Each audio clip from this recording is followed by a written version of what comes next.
This is the first carry for Rob Kelly, and he'll be taken down here at about the 23-yard line. Give him 3 on first down. It'll set up a 2nd and 7. Starting 11 here for the offense. It's going to take some snaps here in a second. Wide receiver Pierre Garçon, always been a very good force in this league. I agree with you totally on that. Even as a youngster, played with a fury, played with force, continues to do that now as a veteran, and knows how to mentor the younger guys. They'll go again with Kelly, and he'll wind up losing yardage here back at the 21-yard line. He lost 2 there, and it's 3rd down. The evaluation process in today's NFL does not take into account as much bulk as it does speed, and that's what we're seeing with the linebacker position. Those guys that can run, they can play at any spot because they can make plays on the opposite side of the line of scrimmage. Now on 4th down, the 2014 NFL leader is a rookie in yards per punt. Tress Way on to kick it. Back deep, Adam Jones.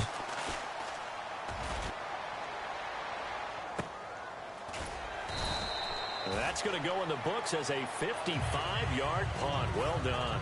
And the Bengals take possession.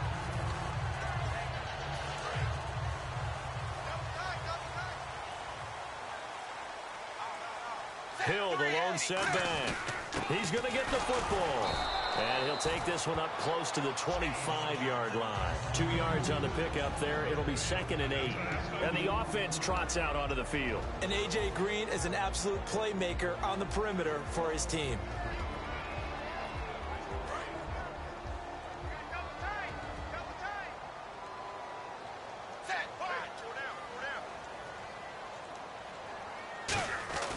It's 2nd down. Dalton looking. Got his man. It's Eifert. 6 yards is the pickup, and that'll lead to a 3rd down. There's a good push to the tight end, and I think that we're looking at something out of central casting, frankly. Absolutely. I mean, size, the hands. Speed. I mean, can flat out run. You put that whole package together, you light up the eyes of an offensive coordinator, don't you? Looking to jam the receivers at the line here. Press coverage look defensively.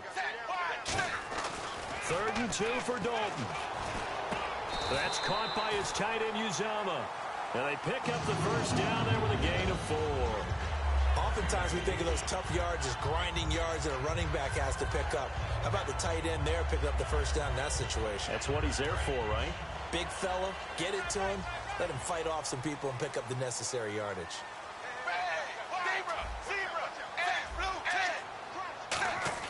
Dalton, 1st and 10. He's got time. This one grabbed by A.J. Green. It'll be a pickup of 10 yards. And that'll bring up a 2nd and just about a few inches here.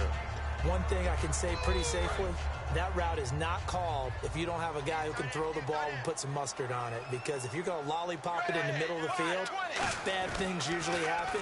It takes a strong-arm guy who can rifle it in there, and they were able to successfully complete that one. So he loses 3 yards there. Now 3rd down. Whenever I go to a team's practice facility and watch them work, I love to watch the defensive guys in what they call pursuit drills. The ball goes either towards them or away from them. How fast will they respond? On this play, the defensive end responded better than anyone and made a really nice play. They look to throw on 3rd with Dalton. And Eifert has it. And he's got the first down yardage before being taken down at midfield. Would it be safe to say that as precise as routes are supposed to be run in the NFL, maybe they're not quite as precise in college ball? That's accurate, yeah. And I think we saw a college route in the NFL there. Just find the soft spot, find the dead zone, and find the first down. And that's what he just did. There's nothing like getting out of the gate and finding your favorite target. Andy Dalton just did that with A.J. Green. And some people call that a nice fantasy football connection as well. Yeah, they're piling up the points that way, and they want to see that continue.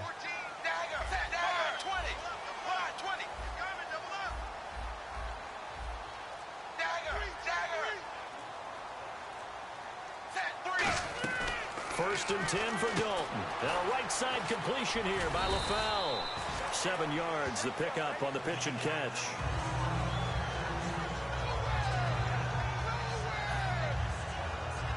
Red zone opportunity.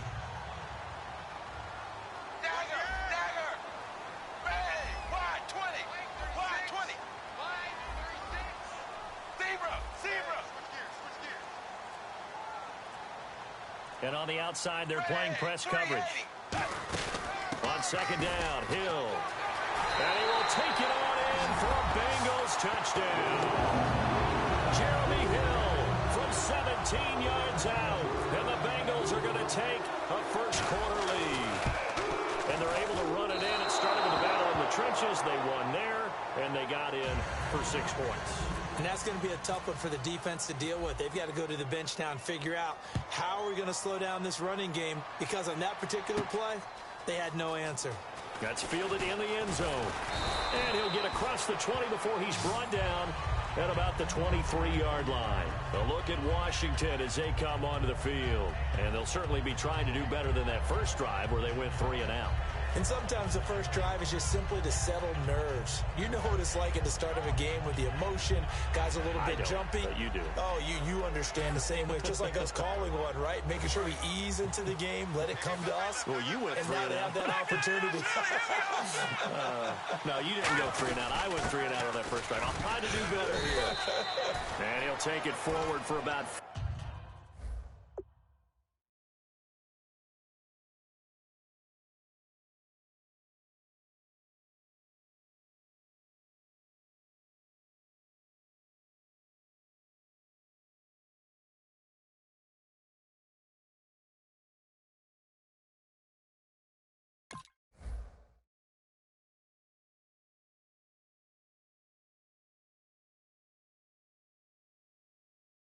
5 up to the 28-yard line.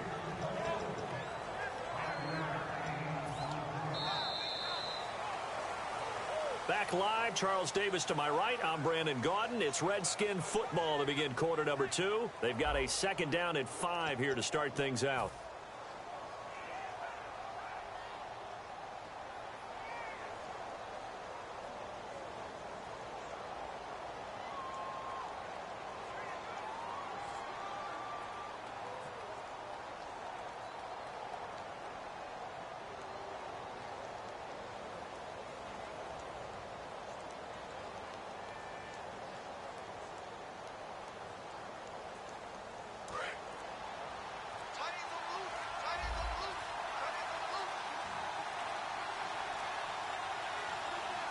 They come out here in the eye.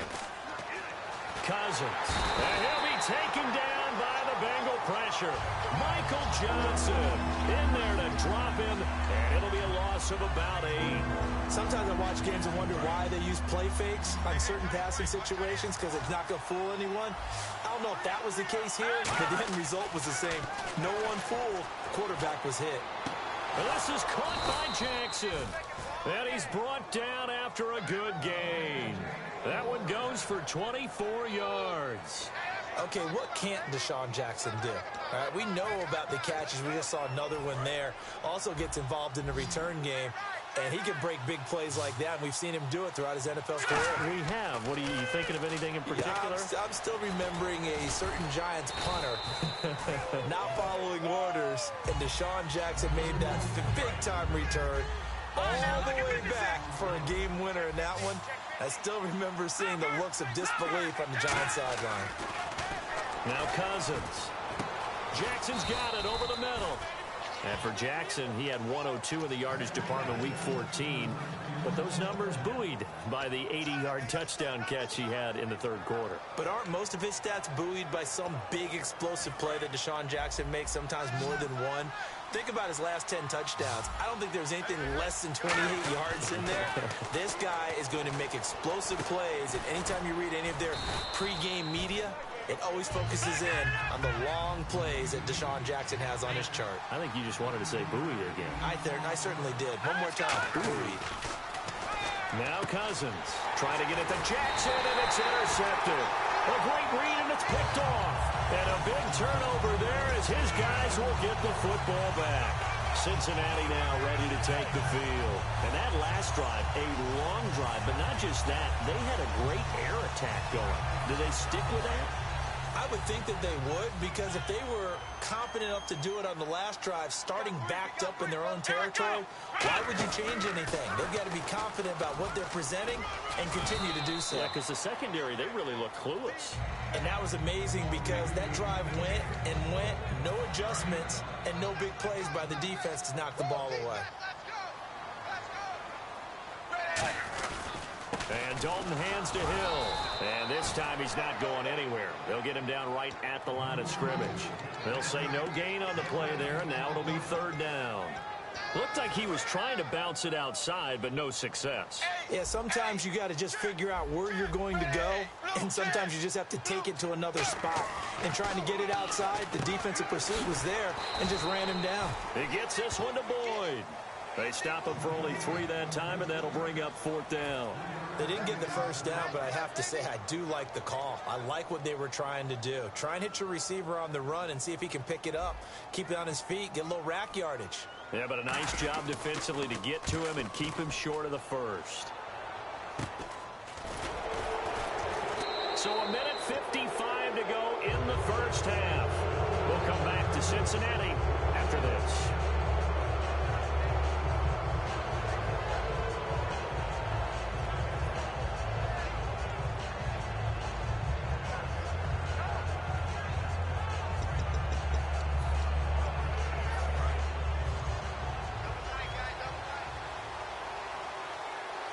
One man in the backfield, that's Jones. Trying to shake off the interception, he'll look to throw. That's going to go as a loss of a yard, and it'll be second down. You know what the key to a good screen pass is, don't you? Bet you're going to tell me. Good blocking? Well, good blocking eventually. But first is good acting. You want to let the defenders go past you, leak out to whichever side or even in the middle where you want to set up the screen, and then you do your blocking. And the pressure too much that time as Cousins goes down. Carlos Dunlap in there to drop him, and it'll be a loss of about 8.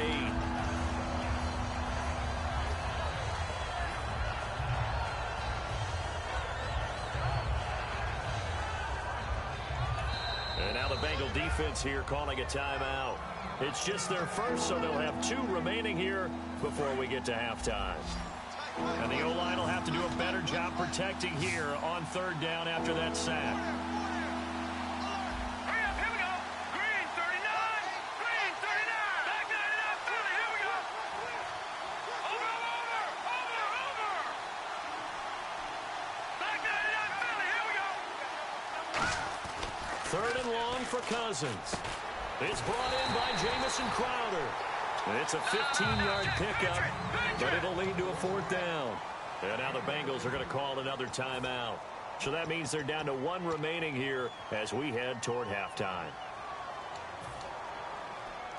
Too long for a field goal, too short to punt that in-between range, and they'll go for it on fourth down. Now let's go. All right, now, lucky 56. Lucky 56. All right, now, lucky 56. Lucky 56. Now Cousins on fourth down. And he's brought down. Can't do anything with a football. It's a sack and a turnover on downs. And out now, here come the Bengals. And a tight game after punting last time. See if they can get something going on this drive. As they head to the field now, with the game this close, you've got to feel there's a sense of urgency for them going on offense right now. But they have to do it without letting panic. Man, it's caught at the 6-yard line. A big play there just before halftime. 44 yards. Looks like the defense in press coverage here. 380. Green will come in motion right. So the chains are on their sides. It's first and goal from the 6. Only a yard on the pickup there. Second and goal. That's someone who's pretty happy right there. That's the defensive coordinator. Body after body getting to him before he can get started.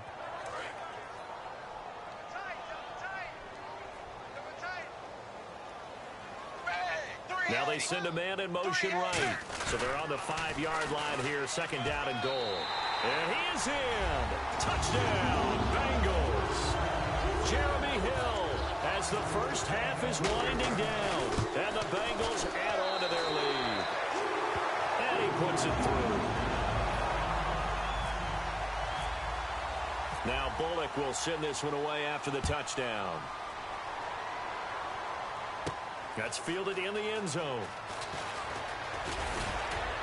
And last Last year, that would have been a net gain of 5 on the return. This year, he stopped where he would have been if he had taken a knee, and that's at the 25. A look at Washington as they come onto the field. And with time quickly fading here in the second quarter, not sure how aggressively, offensively they want to play this. I think we'll find out just how much they trust their guys in this situation if they decide to take a shot. Derek Carrier, the one he was looking for. And now it's second down. Gotta give some credit. They're able to hop up in the air and bat that one away. And that's frustrating for an offensive lineman because the only recourse is when he goes in the air to try and give him some type of a pop or a shove, hoping to bring his arms down. Now the hit comes, and Cousins lost the football. Now whistles come in. We're going to get a timeout here by the offense. It's just their first, so they'll have 2 remaining here before we get to halftime. They'll run it now out of the gun.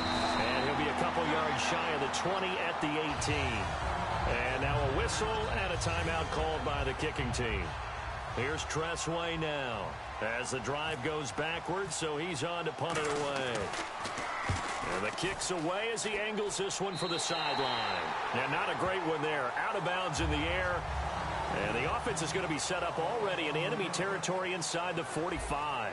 And we welcome you back live now inside the booth alongside Charles Davis. I'm Brandon Gaudin, set and ready to rock for the third quarter.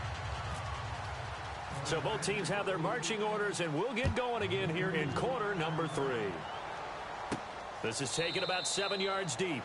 And no run back here. This will be a touchback, and it comes out to the 25-yard line. The Bengal offense now with a football first here to begin quarter number 3. They built a good first-half lead. Now they have a chance to add on to it. And what I'm thinking is that the offensive staff spent the entire halftime just working with them on, here's what we think they're going to do to attack us in the second half. Nice first half that we've had, guys, but be prepared for some change-ups. We're going to see them when we kick it off in the second half. See how they handle any adjustments that might be made defensively. Now a first down carry. It's Hill. And he'll lose yardage. Brought down at the 32. A loss of a full 3 yards, and now it's second down. Partner, I think the easy thing now would be to just abandon the run and start throwing the football at all costs. But I've been in so many games where it doesn't work running the ball. It doesn't work running the ball. And then something pops, and now you get something going. I'm not so sure to just abandon your game plan this early in the second half. Oh, man, that was close. The opportunity to change momentum, big play, right in his hands, unable to come down with it. A sigh of relief, no doubt, on offense that that fell harmlessly to the ground.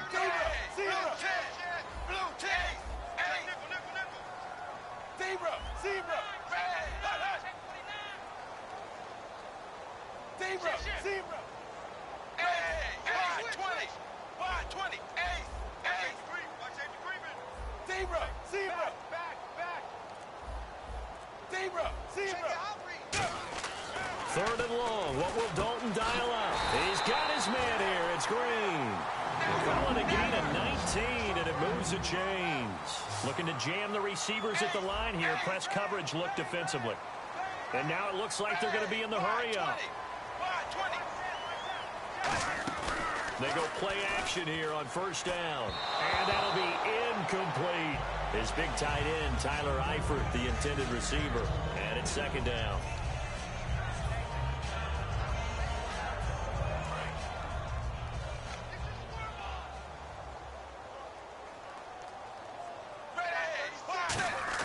Second and 10. Dalton once more. Rolling to his left. To the left side here for Eifert. And he's brought down. Give him 12 yards on that one. It earns him a fresh set of downs. They're going to hurry back to the line now. On any given pass play, you never know exactly where your exit points are going to be. On this play, it was flushed to his left, still on the run, able to accurately throw the football for a nice first down. And that's exactly what you want on a first down run. Pick up 5 yards, bring up second and 5. The defensive line, though, they've got to figure out a way to out-leverage the guys up front because the offensive line is winning at the point of attack. And Dalton to throw. Green's got it over the middle. And he's brought down, but not before reaching the 8-yard line. AD to AJ. And it's been like that throughout this game. and I think it's a huge reason why they are in the lead. I like that. AD to AJ, Andy Dalton to AJ Green. Such a tough cover. And no escaping this time as he'll go down. They got him for a sack. Ryan Kerrigan leading the surge there. He drops him for a loss of 6. And now they're in the hurry-up. And no press coverage here. They are backing off in the secondary. Looking for someone to throw to. Is this intercepted? It is. It's intercepted. A great read, and it's picked off. And a big turnover there as his guys will get the football back. A look at the offense now here, coming back out on the road for their first possession of the second half. And last drive, 3 and out. Still a goose egg on the scoreboard. How do they break that goose egg? They've got to find a way to get the ball in the hands of their playmakers, get them some space, and try and make a first down and get some momentum going. It's been a struggle for them throughout the game, and that 3 and out on the last possession. Looking for Crowder, and it's intercepted. Picked off by the Alabama man, Dre Kirkpatrick. And they get the football. They'll set up shop at their own 49-yard line. They come out with 1 back and 3 tight ends. They begin the drive with Hill. And he might have got this across midfield, not by much. They'll mark it down at the 49. Give him a couple on the carry there, 2nd and 8.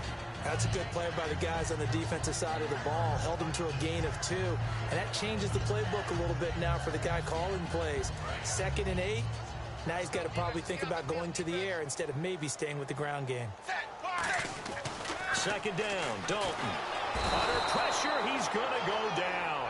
Look at this, way back around the 43. Mason Foster leading the surge there. He drops him for a loss of 6.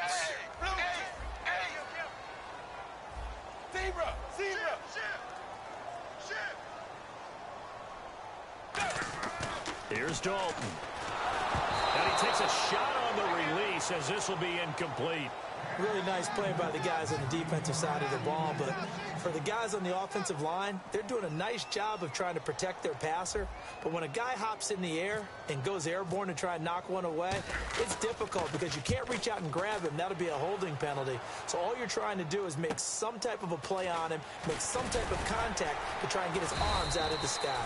Well, he wasn't too far from breaking that. Officially given 15. And the Redskins will take possession with a 1st and 10.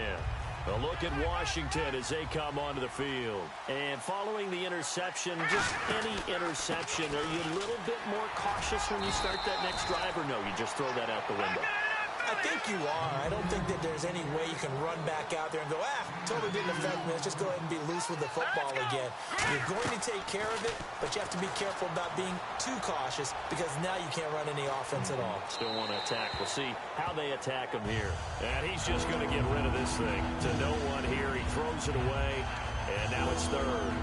Whether they deserve credit or not, the defense is going to take credit for that incompletion because it always feels good when you slow down an offense. On 3rd down, Cousins. A hit as he throws there, incomplete. He was trying to find Deshaun Jackson that time, and it brings up 4th down. Putting pressure on the guy throwing the football is always good, but when you can couple that with contact on him that leads to an incompletion, as we just saw there, that's winning football. On 4th down, they do snap it to Cousins.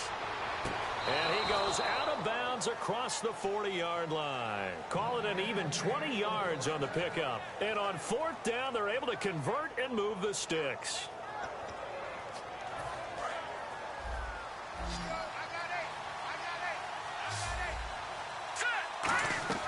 First down, here's Cousins. Crowder's got it over the middle. That throw good for 4. It's 2nd down. When you see zone defense and you know you've got a drag route on as your primary call, you've got to be really careful as a passer about how far you let your guy go because he might wander into some tough coverage. He was looking for Rashad Ross there, and it's 3rd down. Well, the pressure, the hits, the sacks have been coming at him all game long. I'm frankly surprised that they haven't found a solution yet to create more time for him to throw it or maybe change what they do on offense. And that's one of the biggest differences in this game. Nowhere to escape, and he goes down.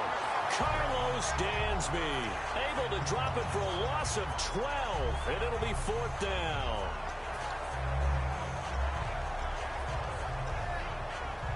And how about this? 4th and long, and they're going to go for it. All right, here we go. Green. Now, lucky 56. Lucky 56. Back now in Cincinnati. It's the Redskins with the football, but trailing here as we get down to the good stuff. Quarter number 4.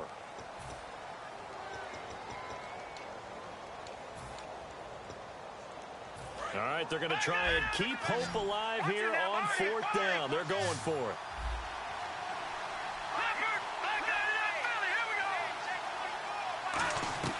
Desperation time. Cousins on 4th down. He's going to slink. He's got a man. Complete. And he's taken down, but not before he gets this into enemy territory across the 40. And they pick up the first down on a 4th down play. I don't know if the defense relaxed because they thought maybe they'd stopped them on 3rd down or if they just didn't protect the sticks very well. But, boy, that's a big-time pickup right there. Now Cousins. And no escaping this time as he'll go down. They got him for a sack.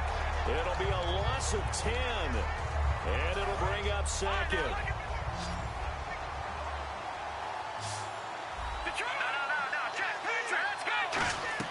Cousins now on 2nd down. And he'll be hit as he releases it, and that'll fall incomplete. He's got to be kicking himself right there. His team's already picked off 2 passes. That would have been the 3rd in the game. And, boy, they've really played well attacking the football. 3rd and long for Cousins. They'll try and set up the screen. It's complete. And he is going to lose yardage here. Cousins in the offense is going to stay out there. They're going to try on 4th down. Got to try it here. He's back to throw. And no, it's incomplete. Jay Gruden's guys unable to convert on 4th down. And this defense will take over right near midfield at the 49-yard line. On the toss, here's Hill. And he'll get this into enemy territory, but not by much as he's down to the 48. 3 yards on the pickup there, and it'll be 2nd down. Yeah, that wasn't a big run, just a short one there. But guess what? Sometimes you treat it like boxing. You throw that jab out there, and you throw it again, then you come with a big punch later. Maybe they're just trying to set him up. Hill, the lone setback. And Dalton to throw. And over the middle, it's LaFell. And a nice gain at 21 yards. And when an offense is doing a nice job selling the play-action pass, a lot of responsibility shifts to the linebackers. They're the ones that have to determine run or pass and get to the proper places on the field. They'll come out in the pistol. Dalton with a give to Hill. And he went nowhere. He'll lose yardage back to the 29. It's a loss of a yard there, and now 2nd down. The defense won that play so fast that I think if the running back even had time to notice if anyone was there, it was just a blink of an eye, and there was a loss on the play. The play fake to Hill. Dalton. And intercepted. Maybe the turning point they need. Picked off by Dante Whitner. And he's free going down the left side. It's a foot race. And he will bring this one back. It's a pick 6 for a Redskins touchdown. Charles, we've seen them target one of their main weapons time and time again. Maybe they went to that well too many times there. Yeah, and it's so difficult to determine how many times is too many, because how many times have we seen a team go and play and say, until they stop us, we'll keep going. But they got stopped on that one, and it cost them 6 points. That'll be taken in the end zone. And no run back here. This will be a touchback, and it comes out to the 25-yard line. So now the Bengal offensive unit back out onto the field. And following the pick 6, and they have decent field position in throwing that pick 6. We'll see how they attack this drive. And I think all you say to your guy is, listen, let's just take care of the football a little bit better. Make some better decisions on this drive, and they'll probably help him a little bit with maybe some really high percentage throws early to let him get settled back in. They told us they've got confidence. That's not a problem. Yeah, not a problem at all. They just want to make sure they get things settled down a little bit for their offense and give their defense a little bit of a chance to rest. And the defense in desperate need of a stop. They have to get off the field and get the ball back to their offense if they want a chance. Now a handoff. Here's Hill. And he'll get this up past the 45 to the 47. Give him 10 yards on the pickup, and it'll be second and very short. Really tough drive, but that run helped salvage something there because now there's something positive that came out of it. They got to see good blocking, good push by the offensive line, wide receivers trying to get involved, a good run by the back, and now maybe it'll be a catalyst for them to look at. Going forward, watching it on tape, maybe they can keep incorporating that type of a run into their offense. Time for a break. We'll come back, see what transpires after this. And on the outside, they're playing press coverage. From midfield here, Dalton. That's caught by his tight end, Uzomah. 7 yards, the pickup on the pitch and catch. An ex-teammate used to tell me all the time, I hate experienced quarterbacks because no matter what, you really can't hide what you're doing. And I think that right there, he knew right away where the blitz was coming from, where his primary guy was going to be, and he ended up going to a secondary target for a nice game. I was just going to ask you, that wasn't the primary target. He's so good at that, isn't he? I think he knew right away that he wasn't going to get to his primary guy. I think he read that as soon as he got to the line of scrimmage, knew where the pressure was going to come from, and said, I know how to beat that, and that's what he did.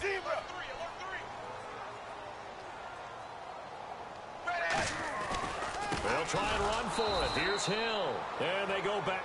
And now we're going to get a timeout called by the Redskin defense. It's just their first. They've got 2 more to use here in the final stages.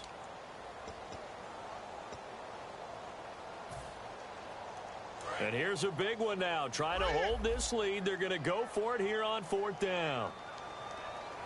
Blue 10. Blue 10. Zebra. Zebra. Zebra. Ace. Ace. Watch twins. Watch twins. 4th down. Dalton wants to throw. And they hit him as he throws, as this one's going to go straight down to the turf. Incomplete. Out comes Washington's offense as they get set to take over here. They had a great drive going last time. They were moving the ball, and then all of a sudden it just stalled out. So we'll see what they can do here, Charles. And it's always easy to second guess when you don't get it on a 4th down try. But they had to like the feeling that they had going on offense. They want to continue to see if they can capture that again. And, a crusher there as it's intercepted. Picked off by the linebacker, Ray Maliluga. And they will take over at the 26-yard line. Now the Cincinnati offense ready to see what they can do here. They have the lead, still a 1-possession game, but the defense got to stop. They've got the football now, just salted away, right? Exactly. That's all the defense is counting on from their offense. They did their job in a big way. You know they're over on the sidelines now starting to take their tape off and, hey, we've done this thing. The offense has to put it away, and that means ball security. Absolutely. Stranger things have happened. And after the play on the ground, that brings up 2nd down here. Hill, the lone setback. Andy Dalton caught. Eifert over the middle. 20, 10, 5, and he's across for the touchdown. And in the final minute, that should just about seal it. When they drew that up, I don't think they envisioned it ending in a house call, but he got it and took it all the way home. Really impressive run after the catch, wasn't it? That was really special by him. But let's face it, in today's NFL, those tight ends are often former wide receivers or maybe even sometimes bigger running backs. They just put them in a position to get a great matchup and make plays like that. That'll be taken in the end zone. And he'll take it up past the 25 to the 26-yard line. The Redskins offense now, they head back onto the field. And last time wasn't pretty. One play and an interception. We'll see if they can do better. I want to see if they want to go ahead and throw the ball again now on this drive after what happened on the last one. And he is going to be wrapped up and slung to the turf. Carlos Dansby in there to take him down, and the clock will roll. Okay, was it a breakdown in protection? Did the running back not pick him up? What does it really matter? Sometimes it's just a great play made by the defense. Big-time sack. So the long attempt falls innocently to the ground, and it brings up 3rd. Sure, that pass was incomplete as they made an attempt to get a big one downfield. But that's okay because the second part of that is if you don't get the completion, at least you've told the defense you're trying to stretch them out a little bit, and they may have to change accordingly. And he drops this off to Townsend complete. They do get 10 back, but still a ways to go on 4th. So many times you hear today's NFL described as a space game. Get your best players into space with the football in their hands. That's why sometimes you just swing it out to your runner, get him out in the flat, and let him have a chance to make people miss an open field. Desperation time. Cousins on 4th down. Jordan Reed has it. And now look at this. Big gain, but a fumble. They'll call it luck or skill, whatever the case is. They're feeling good about just keeping the football there. Yeah, the biggest thing that they're calling it now, our ball. They don't care if it was luck or skill. Boy, the panic that jumps up in your chest when that ball's on the ground. Now the hit comes, and Cousins lost the football. So they escape, so to speak, maintaining the football. Defensively, though, opportunity miss. It definitely was, because that's all defenses talk about. Getting the football and either advancing it the other way or just getting possession and turning it over to their offense. That can be a little bit deflating. You're exactly right. A lost opportunity. Cousins again. Now a desperation throw. That's caught inside the 20. And he is into the end zone for the touchdown. So they still need a miracle with a clock where it's at, but they get one piece to the puzzle done. Still have hope. And there's the touchdown that they needed, so they'll celebrate. But the guys on the sidelines, they've got to stay focused. The onside kick team, they need them to get the ball back. Yeah, part one of the equation done. Now they need to convert and then get that onside kick.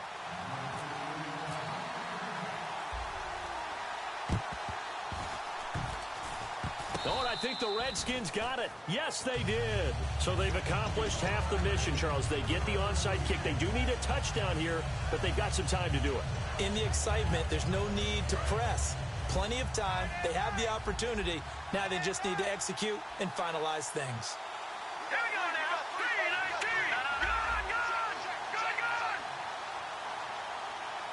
Good. And they'll send the slot in motion left.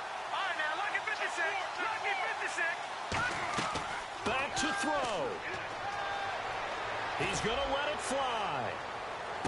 He couldn't quite hold it. Got hit. Ball pops out. Incomplete.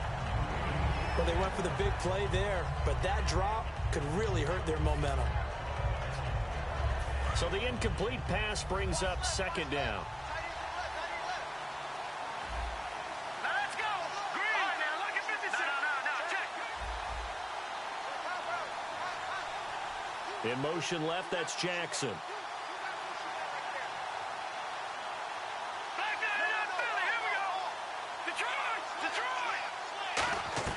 One last shot now for Cousins. Surveying the field. And the pressure too much that time as Cousins goes down. Well, we saw a close game that kept us on the edge of our seats down to that final whistle. And right before that final whistle, defense with one last exclamation mark there, getting the sack to end it. I love how you phrased it, because we were waiting to see what would happen. Obviously, we thought something would happen downfield.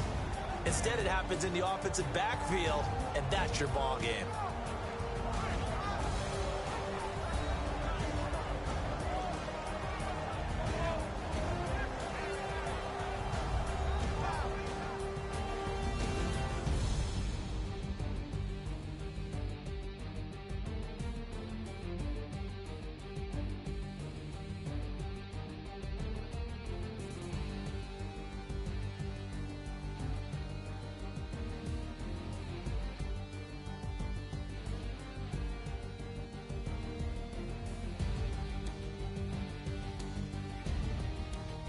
So that'll just about do it for Charles Davis. I'm Brandon Gaudin. You've been watching the NFL on EA Sports. For more, log on to easports.com.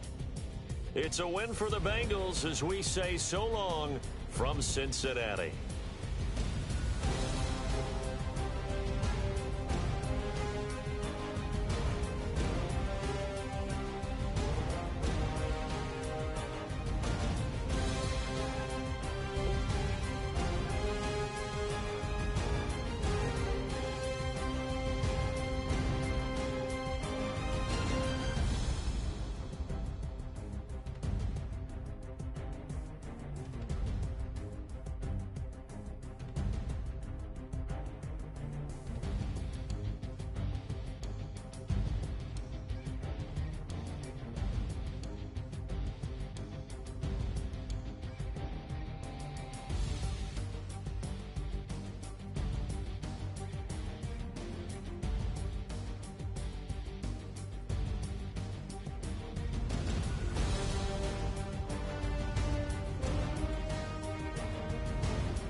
My second body cost a lot.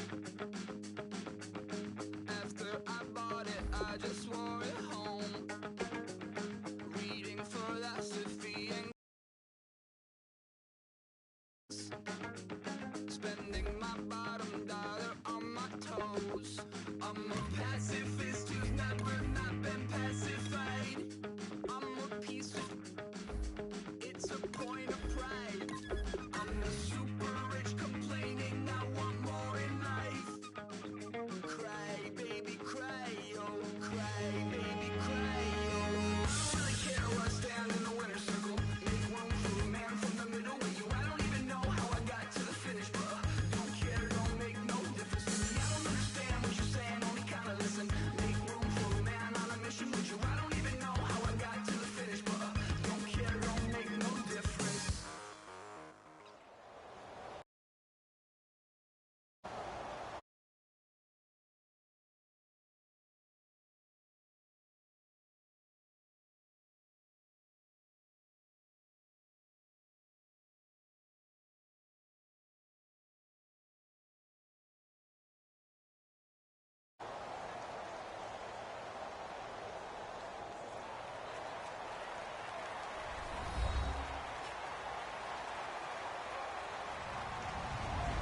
Hello, everyone. I'm Larry Ridley, and this is the NFL on EA Sports.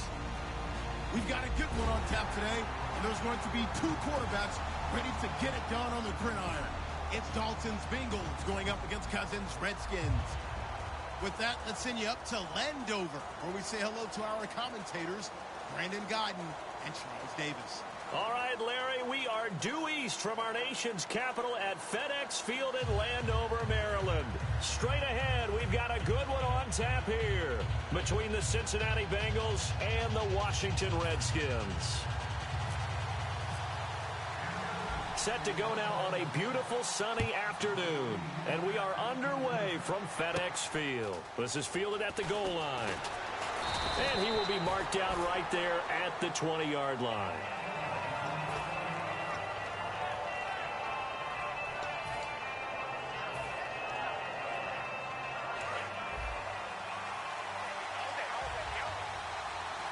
They come out here in the eye.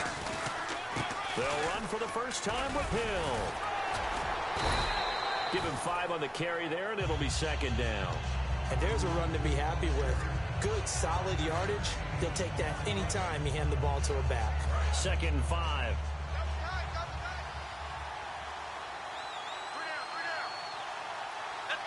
And the back goes into motion. And out of the Wildcat, it's Hill. And the gadget package there won't do much for him. He'll get back to the line of scrimmage, and that's it. Tackle made there by Mason Foster. In order to play really good run defense when you're playing a 3-4, those 3 guys up front, the nose tackle and the guys they call the defensive ends, they're usually big, big people because they're going to have to eat up a lot of blockers. There's usually 5 on 3. And when they do their job well, guys who play on the inside, those inside linebackers, they will just roam and hit. One hallmark of good defenses is understanding the game, understanding positioning, and tackling immediately in the secondary after catches. I think we just saw that on display right there. Got to him before he ever had a chance to think about turning it upfield. And how about the call here? They need 2 yards in their own territory on 4th down, and they're going to go for it. A 4th down gamble with Dalton, and it is incomplete. A surprising move here on the opening drive of the game, and the Redskins will take control of the football in great field position.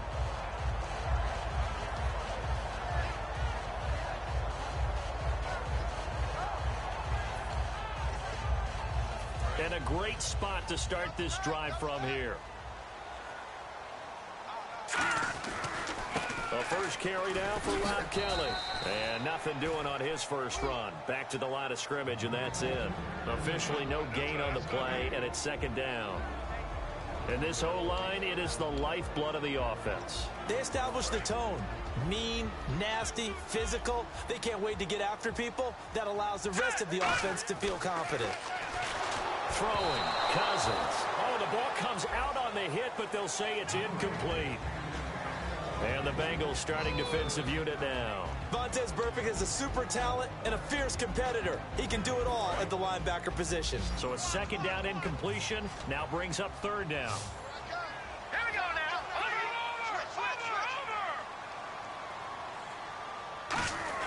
Over. On third down, pressure applied, and he's going to be taken down. They sack him back at the 33-yard line. Well, they went with the nickel. They throw in an extra defensive back. Coverage was very good. Yeah, it was exactly as you would expect. A passing down. You bring in the nickel package. Just as you described, the coverage was excellent and allowed one of their linemen to end up getting to the quarterback. And this is good. It was running out of gas there at the end, but he winds up getting just enough on it. But there is a penalty marker down. They might be forced to try this one again. Fresh set of downs here.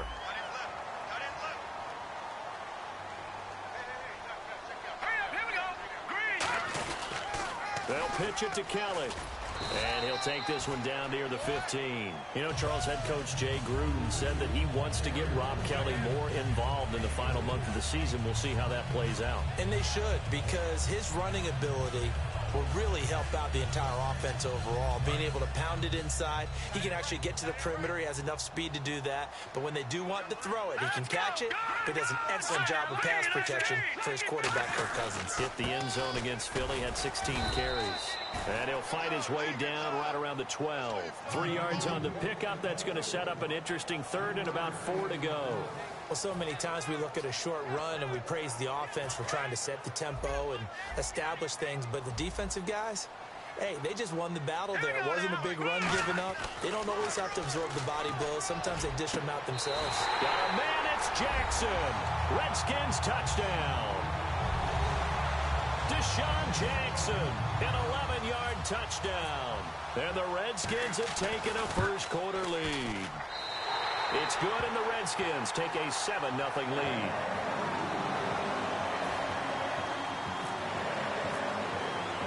Following the touchdown, Dustin Hopkins will kick it away.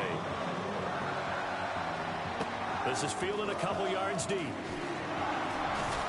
And the decision to come out is going to cost him 5 yards with a new rule as he's taken down right at the 20-yard line. The Bengal offense now gets set to head back out onto the field. And last time out, went for it on fourth down, turned it over, gave him great field.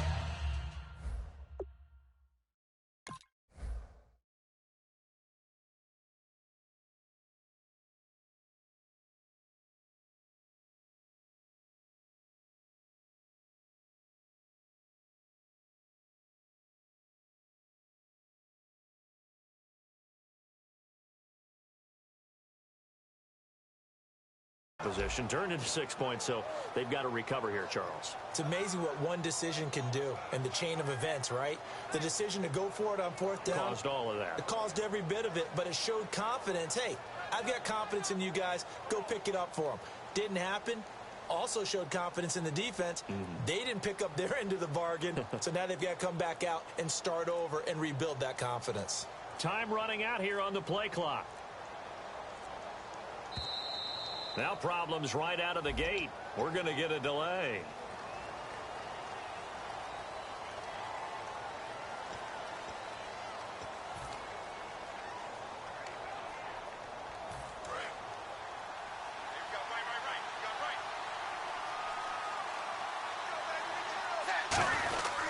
Following the penalty, it's Hill. And he'll take this one up over the 20 to the 21-yard line.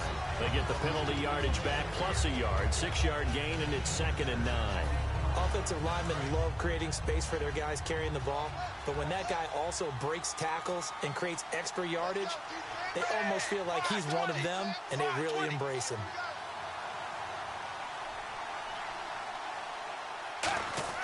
Second down, Dalton. This one grabbed by A.J. Green. And he's brought down, but not before getting across midfield to the 45. So we have now seen connection number 1 between Dalton and Adriel Jeremiah, A.J. Green.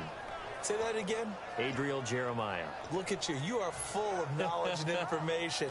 And you know something? I bet Andy Dalton learned his full name as well because he figured out quickly. This is going to be my #1 target. I got to know this guy in a big way. Now Dalton with a 1st and 10. He's going to loft one deep left side here.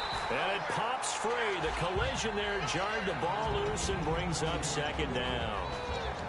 First drive for this offense today, and our first chance to get a look at Tyler Eifert. And he's part of the new wave of tight ends in the NFL. They use them in every position, sometimes even by themselves as a wide receiver. Offense looking to avoid a 3rd and long. It's 2nd and 10. Looks like the defense in press coverage here. Dalton complete to the right side. It's Eifert. 6 yards is the pickup, and that'll lead to a 3rd down. Partner, it's a lot of fun watching the NFL now, isn't it? Because when the big fella runs routes, it used to be when we were kids, he'd run about 3 different routes, and that was it. Now he can run anything and catch the balls we just saw there. A first carry now for Rex Burkhead. And he'll be brought down, losing yardage back at the 40. That'll make it 4th down after a loss of 1.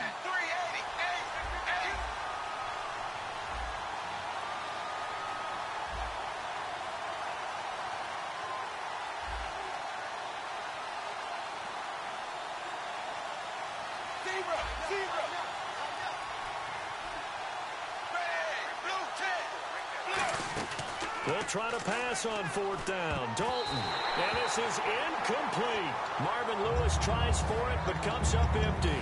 And the Redskins defense going to take over on the turnover on downs. A look at Washington as they come onto the field. That last drive, it was a good mix. Run, pass, defense on their toes.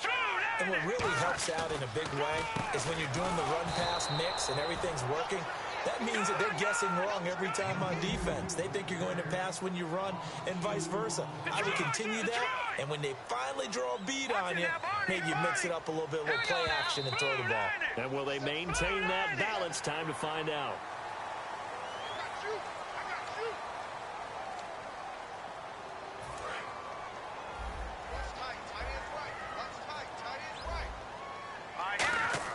Second down, Cousins. Now they set up the screen. That's complete. And he'll be brought down just shy of midfield at the 49-yard line. Call it a gain of 5. And it'll be 3rd down. For a second there, I thought that might break big. Screen pass. Looked like it was coming together. Looked like there was an opening. Still, ended up with a solid gain. And he dropped it. Now it was tipped. Altered the ball a little bit, but he dropped it. And now 4th down.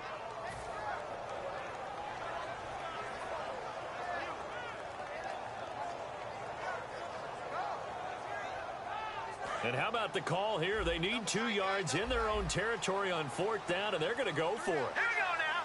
Check. 3 down. Back 99 Philly. Here we go. Back here we go. 319. On 4th down, they do snap it to Cousins. Jordan Reed has it. 22 yards on the pickup there. And they're able to pick up the conversion here on 4th down. I don't know if I agree with that. I guess they don't care if I agree with that. But, boy, you have to be surprised by that, right? I definitely was surprised that they decided to go for it in this situation. But they must have either felt like they either had a great play call on or they're trying to show extreme confidence. They give him 4 yards there. It'll be 2nd and 6. On any running play that's called, they're always hoping that it's going to break big and go the distance. But when you get a nice gain like that, you're able to do so many things anyway. You can come back and run essentially the same play again, continue to move the ball on the ground, or you can decide to throw the ball now because usually you have the defense back on its heels.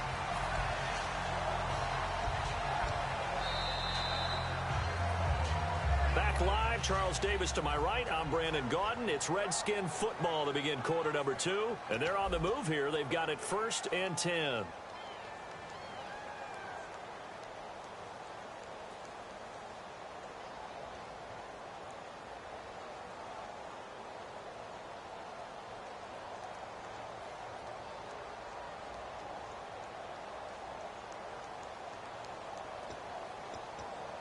And the next snap coming inside the red zone here.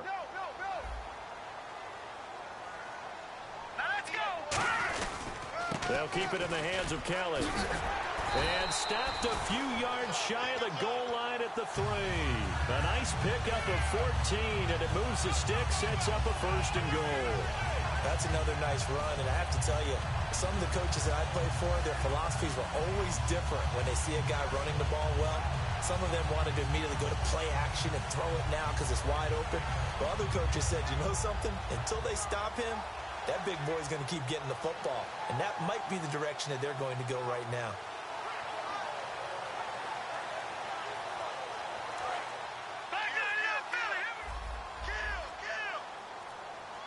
So now it's 1st and goal. They'll try and run it in with Jones. And he'll take this into the end zone. Touchdown, Washington. Matt Jones, a 3-yard touchdown run. And the Redskins find a way to stretch their lead. And it's good to make it 14-0.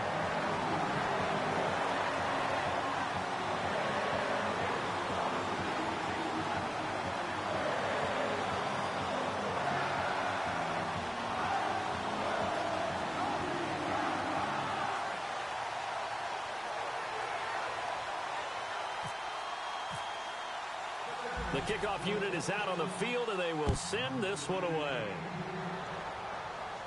This will be fielded on the back line of the end zone. And no run back here. This will be a touchback, and it comes out to the 25-yard line. Cincinnati now ready to take the field. And last time this unit was out here, costly turnover, and then that turned into 6 points. They've got to make amends. And how many times have we sat in meetings with coaches and they use the term complementary football? Offense take care of the defense, defense take care of the offense. That didn't happen on the... He rifles one that's intercepted. A great read, and it's picked off. Then they take possession 2 yards away from midfield at the 48-yard line. Now the Redskins offense, they get set to go back to work here. And that last drive was very, very balanced, pretty methodical. You think they go that route again? I'm always of the school that until they stop me from doing something, I'm going to continue. And I think that that's exactly what they'll look to do. But the beauty is the balance that they've created sets up opportunities for big plays. Looks like a run, turn into a play action, and throw one deep. No matter what defense is called versus a running play, linebackers are telling the defensive guys up front, you take care of the offensive line, keep us uncovered, let us run to the ball, we'll make big plays. Well, that paid off there. All the guys up front, the big fellas, they controlled the 5 offensive linemen. And the defense loses him. It's complete. Touchdown, Washington. Deshaun Jackson, 2 catches, 2 touchdowns here so far. And the Redskins are going to add on to their lead. And it is now 21-0.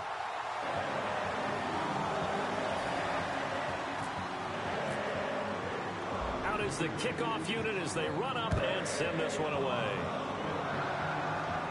This will be fielded on the back line of the end zone.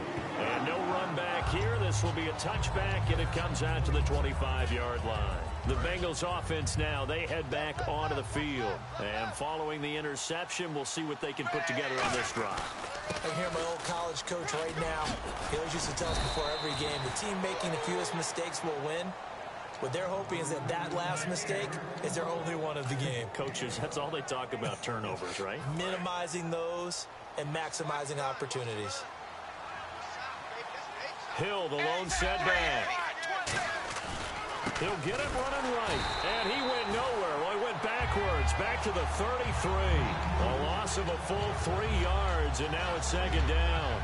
We just saw another example of how the defense is winning this game. Really at the point of attack, the offensive line is just getting pushed around. I think now as a play caller, you got to give them a little bit of help. Maybe keep your tight ends a little bit more.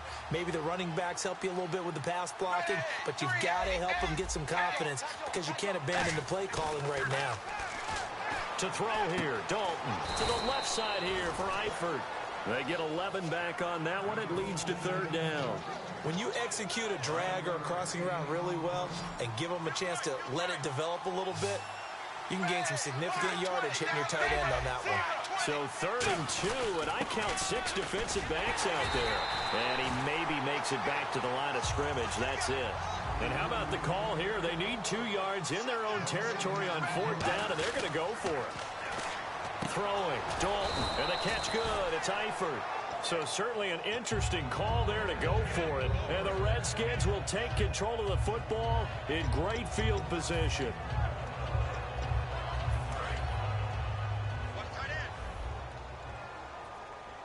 They come up in an offset eye. Now Kelly on the toss. And he was able to shed the tackle, but the reserves come in for the stop. Calling a gain of 4 on first, and that'll make it second down. It'd be hard to say that a defense wouldn't be ready for a first down run. And when you can gain that kind of yardage against a defense, it's really kind of geared to stop that play. Your confidence has to rise, and now you've actually opened up your playbook. If you want to throw the ball now for play action, you're good to go. They'll wind up losing 3, and now it's third down. And now on third down, they'll need to get it to the 36 to pick up the first.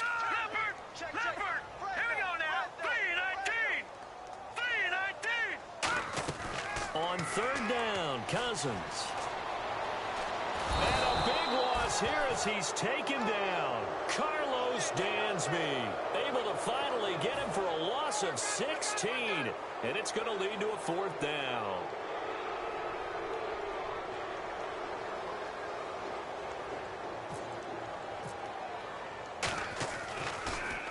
And he gets this away, angled for the sideline with a lot behind it. Wow. This one angles out of bounds in a good spot in the coffin corner. And they're going to mark this out of the 5-yard line. The Bengals getting set to go. And this offense last time turned it over, went for it on fourth, didn't get it. They're lucky, though, because no points against the team on the board, but we'll see how they respond. Yeah, they've got to get a lot of credit to their defensive teammates, don't they? They had their backs on that last series, and because they did so, that allows the coach to still stay aggressive on offense and maybe go for it again in a similar situation. I was going to say maybe makes that offense feel good, but when you know you've got a defense making stands like that. Yeah, that'll loosen up things a little bit, won't it? Maybe you'll play a little bit better the next time you have the ball. 2 minutes to play here in the first half. Back to FedEx Field following this short break.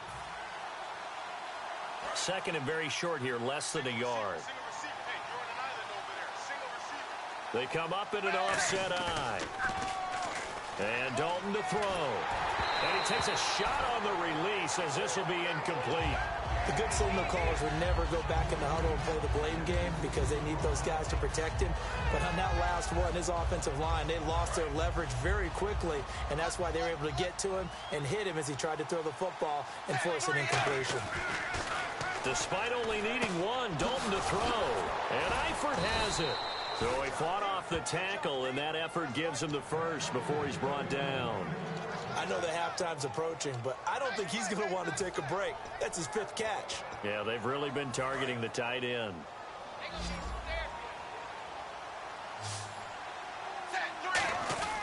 Now a play fake here on first down. To the left side here for Eifert. A good pickup there. 8 yards on the first down completion. Seeing that play and understanding just how tough it is to cover tight ends, especially the ones running around the NFL nowadays, makes me glad I didn't make it in that league. I would have had a really difficult time. But now you get to sit up here with me. Yeah, and that's fun, isn't it? And what a really nice gain right there on first down for them. Brings up a nice second down for them. Again, it's Hill. And an alley to run. And they get him down, but not before he takes it across the 40-yard line. Well, so much for him being bottled up throughout the day. Finally finds a way to break through and get a really nice gain. The defense had felt great about what they had going. Now they've got to turn their attention to getting it back in that direction. Can they bottle him up again? Because I'd say after that run, confidence is pretty high for him. And they're going to speed things up here. Dalton got his man. It's Eifert. And he'll go out of bounds after taking it a little further down inside the 40. Give him 10 yards on that one, and that'll earn him a fresh set of downs. Now that's the way you run offense. Understanding your clock situation. Excellent job getting to the sideline and getting out of bounds. That's the way to conserve time. Andy Dalton throwing for his running back, and he's got him complete. It's a gain of 11 yards that time, and it produces a new set of downs. And now the passing game here in the second quarter starting to heat up a little bit. Don't you feel the rhythm starting to happen, right? You see it now. The confidence is starting to rise. I think now as a play caller, because that has happened, you lean Now hold everything here. We're going to get a timeout by the offense. It's just their first, so they'll have 2 remaining here before we get to halftime. So after that big play, let's see if they can catch their defense maybe on their heels. Now they bring a receiver in motion right. And they'll let the fullback try and take him home. And he takes it into the end zone. Touchdown, Bengals. Ryan Hewitt as the first half is winding down. It's up, it's good, and that'll cut the lead to 21-7. And the Bengals are able to cut into this lead. Now Bullock will send this one away after the touchdown. This fielded a few yards into the end zone.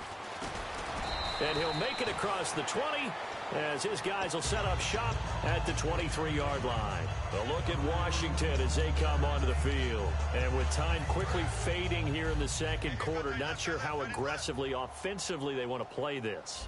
I think we'll find out just how much they trust their guys in this situation if they decide to take a shot. A loss of a full 3 yards, and now it's second down.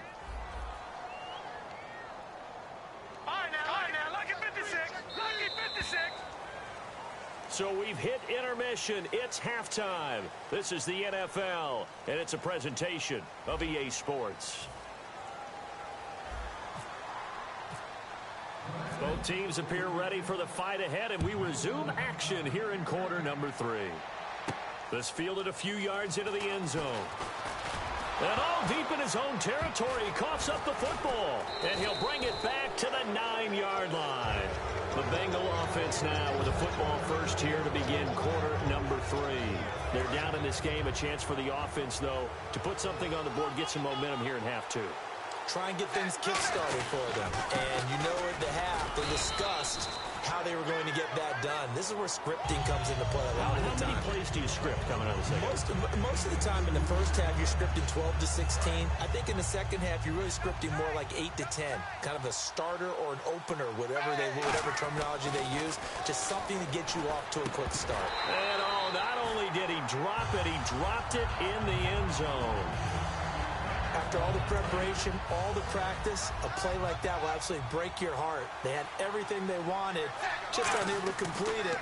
In the end zone, a big-time drop. And too much on that one. It's out of the back of the end zone, incomplete. Here's Randy Bullock now as he'll go for the field goal. From the right hash here, should be an easy one. And Bullock will put this one through. And high fives for that one as that drive ends in 3. So a good drive there to begin quarter number 3, but they're only able to shave 3 points off that lead. And now you put the pressure on your defense, who didn't particularly play all that well in the first half. But they're going to need to step it up here and make some plays if these guys are going to have any chance. A look at Washington as they come onto the field. They'll come out in the pistol. Well, the drive starts with Rob Kelly. And a short pickup there as he'll take this up to right around the 20. A gain of 3, second down. Well, they held him to a short gain on that one, and it almost felt like on that first run, they were trying to just throw the jab at him. So how do you stop a jab? Get closer and smother it, just as they did on that last play. A give left side, Kelly. And he will fight his way forward to about the 23-yard line. Calling a gain of a couple, and that's going to leave him with a third and about 5. And they're going to hurry back to the line now. Detroit! What's the edge? Hurry up, here we go. To throw is Cousins. Now the hit comes, and Cousins lost the football. So it goes as a fumble, but the key thing, not a fumble loss. Yeah, that stat's big, isn't it? I mean, I remember watching teams play. The ball might be on the ground a number of times during the game, but if the other team doesn't get it, that's a huge difference in the ball game. And in this case, they were able to retain possession. Now we've got whistles here before the snap. Was this on the Redskins? I think so.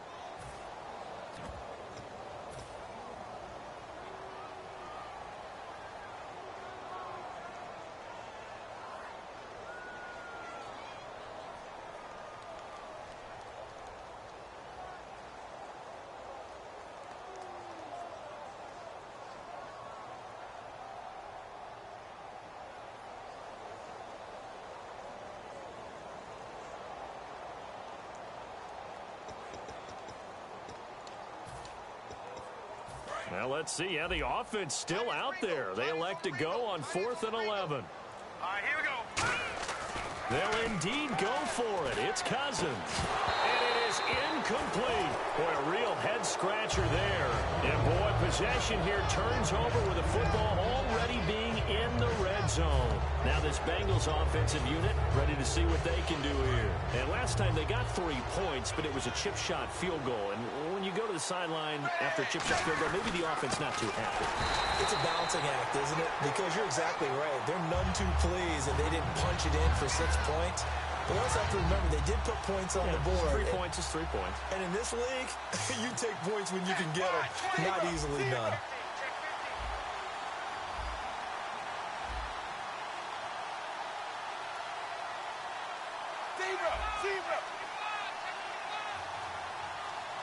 They come out 5 wide, 3 of them to the right side. Dalton now to pass. And incomplete there. A nice hit. Jars the ball free and brings up 3rd down. And he still doesn't have a catch. We're into the second half. I think it's a little bit of a surprise to me, but that was one he should have caught. Absolutely. That was his best opportunity right there. He dropped it. And the offense looking to pick up the first down after the 2nd down incompletion. They send Green to the left on his own. Blue 10. Hey, Steve.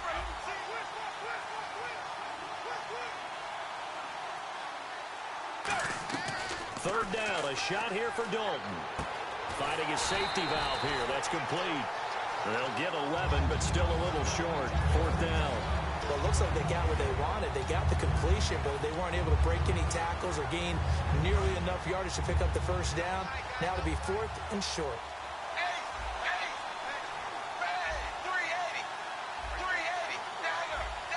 Now whistles come in. We're going to get a timeout here by the offense.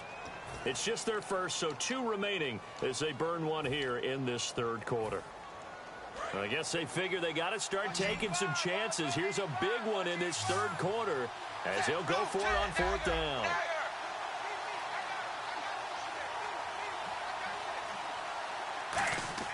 They'll try on 4th. Here's Dalton. This will be caught at about the 6. They'll get a couple yards on that one. And the decision to go for it pays off. They've got a 1st and goal. Well, the feel that I get on this is that they felt like 3 was just not going to be enough after getting this deep into their territory. And Charles, correct me if I'm wrong, but it didn't even look like they hesitated there. They knew they wanted to go for it.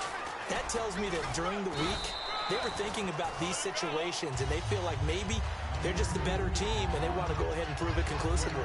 When we talk about being on schedule, I think they're on schedule after that run, getting it right down there on the doorstep. Maybe even a little bit ahead, because now the defense can't dictate with pressure.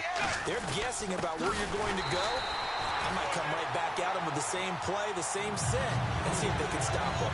No gain on that one, and it's going to bring up a 3rd down. Well, as the play call comes in on 3rd down, you have to think about 4-down territory here. Down a few touchdowns, they need points, and they need big points. Now they send a man in motion right. They'll run it with Hill. And he is in. Touchdown, Bengals. Jeremy Hill taking it in. And the Bengals have got it back to a 1-score game. Able to punch it in on 3rd down makes it easier for those guys on the sideline. They didn't have a 4th down decision to make. Yeah, could you feel the exhale? Because they were already thinking ahead, as all the good coaching staffs do. Anticipating where we have to make the call. They already had it lined up. Never even got to it. Now Bullock will send this one away after the touchdown. This fielded a few yards into the end zone. And he'll be brought down at the 23, make it the 24-yard line. The Redskins offense now, they get set to take over here. And last time we saw them go for it in kind of an unusual situation. It's not like it's a 4th quarter do or die. They went for it, didn't get it. We'll see how that affects them this go-around. Partner, I'm wondering if we're starting to see the effects of analytics coming into play here, where people are studying the number of possessions, how many times you should go for it, what position it leaves your team in. Maybe we're starting to see a little bit of that creeping into the NFL game. I think we've seen it in other sports, maybe into the NFL now as well. Looking to speed things up here, going with some tempo.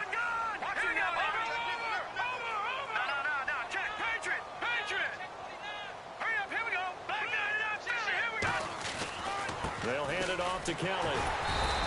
A gain of 4 that time as the drive continues. So the run moves the chains, and here we go on first down. So many teams want to throw the ball in this situation nowadays, but I love watching a team that has enough confidence to go ahead and run the football. In that situation, that's almost a tendency breaker. He's going to lead this for his running back. It's complete. And he'll be brought down shy of the 40 at the 38-yard line. I'm going to show my age here a little bit. We used to talk about running backs catching the ball as safety valves. Nowadays, they're a big part of the passing offense. Quit acting like you're so old. You're only 65. Oh, it's a screen pass. That's complete. And give him 3 on the screen. He couldn't break free, and it's 3rd down. So many things have to come together just right for a screen pass to break for big yardage. The blocking, the timing of the pass to the runner, everything has to fit together just right. But on that play, into a double team, and it's intercepted. Picked off by the linebacker, Ray Malaluga. And they get the football. They'll set up shop at their own 49-yard line. And out now, here come the Bengals. And they're going to need another score. Got one last time, but still down here. When you're playing catch-up, every possession becomes crucial, doesn't it? It's vital. Get back out on the field, punch it in the end zone again. They know it's not easy, but what they do have going for them, they did. And this is caught inside the 5. A big play. Dalton to his favorite target, Green. 48 yards. And at this stage, down in the second half, looks like they just wanted to find a way to get it in the hands of their playmaker, and they did. I think you're exactly right. I don't think the coordinator was looking at his play sheet. Now he's hit, and Dalton lost the football. For the defensive guys, that's wrong on just about every level. You did so many things right. Knock the ball free. You're excited you're going to get the ball. And then the offense gets it back. Offense with a fumble, but they recover it, and it brings up 2nd down. Hill, the lone setback.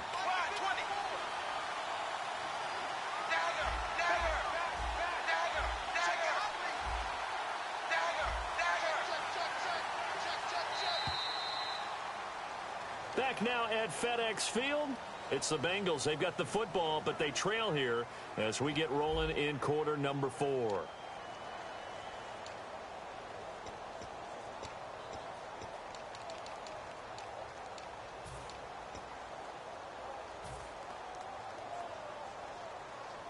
So the offense avoids disaster, keeps possession. Now it's 2nd down.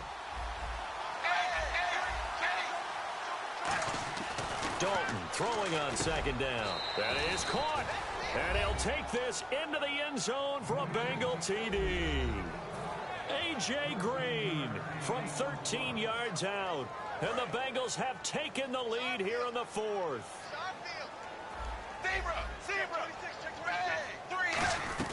Here's Dalton to throw for. And no, incomplete. They can't convert. So they tried to bump the lead up to a field goal. Instead, it stays at 1 here in the 4th. Now Bullock will send this one away after the touchdown. This will be taken to the back of the end zone. And he'll take this up past the 20 and down at the 22-yard line. And here come the Redskins now.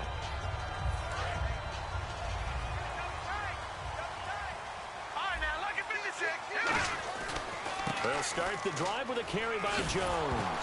Now Jones is hit. He lost the football. And his guys are going to take over at the 34-yard line. So now the Bengal offensive unit back out onto the field. And that recipe on their last drive that resulted in a touchdown looked pretty good. So they'll be hoping to do that once more. And it takes me back to when we sat with the offensive coordinator and the head coach. They felt pretty good about their game plan and thought there were some holes in the defense, and they exploited them the last time out. Let's see if they can come back and put together a similar drive. And we'll see if they can do just that. Under heavy pressure, and down goes Dalton on the sack. And quickly, they get to the line. Boy, he came in off the edge so quickly there. Look out, because that's exactly what it was being shouted by the offensive lineman to his quarterback, because he had no chance to block him. It's 2nd down. Dalton looking. And caught. Right side. Green. He got 29 yards that time. Boy, the evolution of the game and how these guys on plays like that can get out of the pocket, keep plays alive. It just makes things so much harder for defenses. It really does. And we're talking about an era in the game where the quarterbacks are the most athletically gifted that we've seen in a bunch. I mean, when you talk about collective. And look at this. They get the turnover they needed. It's intercepted. A great read, and it's picked off. And a big turnover there as his guys will get the football back. Out comes the Redskin offense now as they get set to begin another possession. And a fumble last time. Ball security. Talk about it all the time in the National Football League. They've got to be better at it on this drive. Don't you think that when every team gets together for the first time, I don't care if it's OTAs, mini camps, first day of camp in the regular season, ball security comes up about, what, the second sentence of the coach's address? And those are so many drills focus on that. All the time, and they do drills to make it even tougher to simulate game situations. Doesn't always work out, though. Cousins the thrower. In trouble here, and down he goes. Back at the 8-yard line. The corner blitz gets there as he goes down for a loss of 7.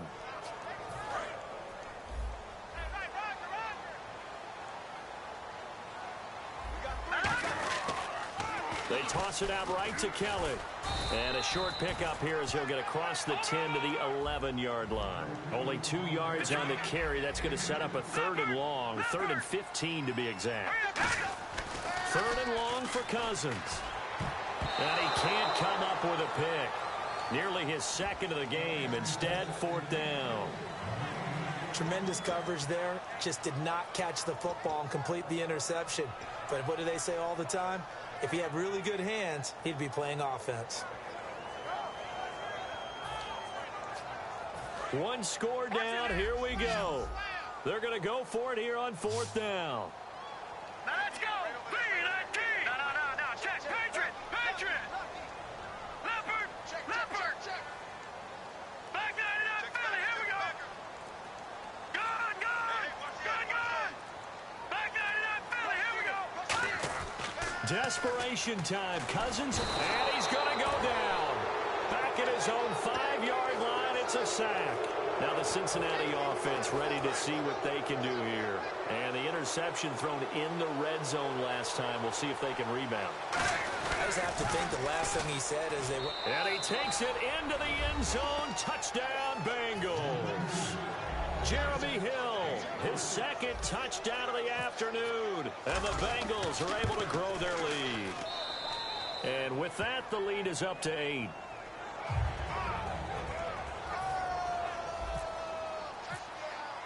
Now Bullock will send this one away after the touchdown.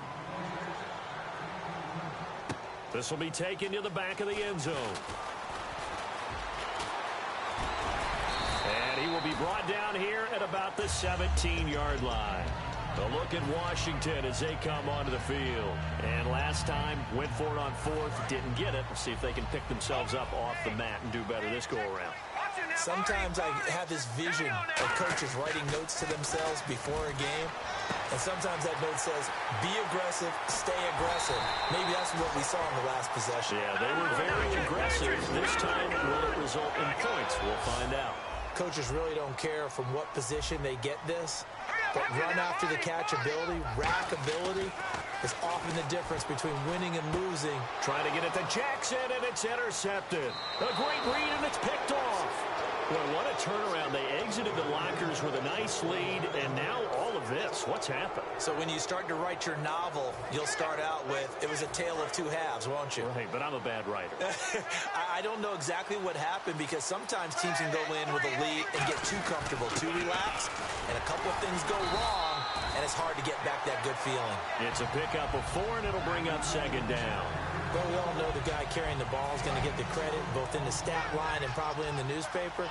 But guess what? Those guys creating holes, they couldn't feel better about themselves right now. Offensive line, tight end, probably even the wide receivers are involved. They're moving the ball well.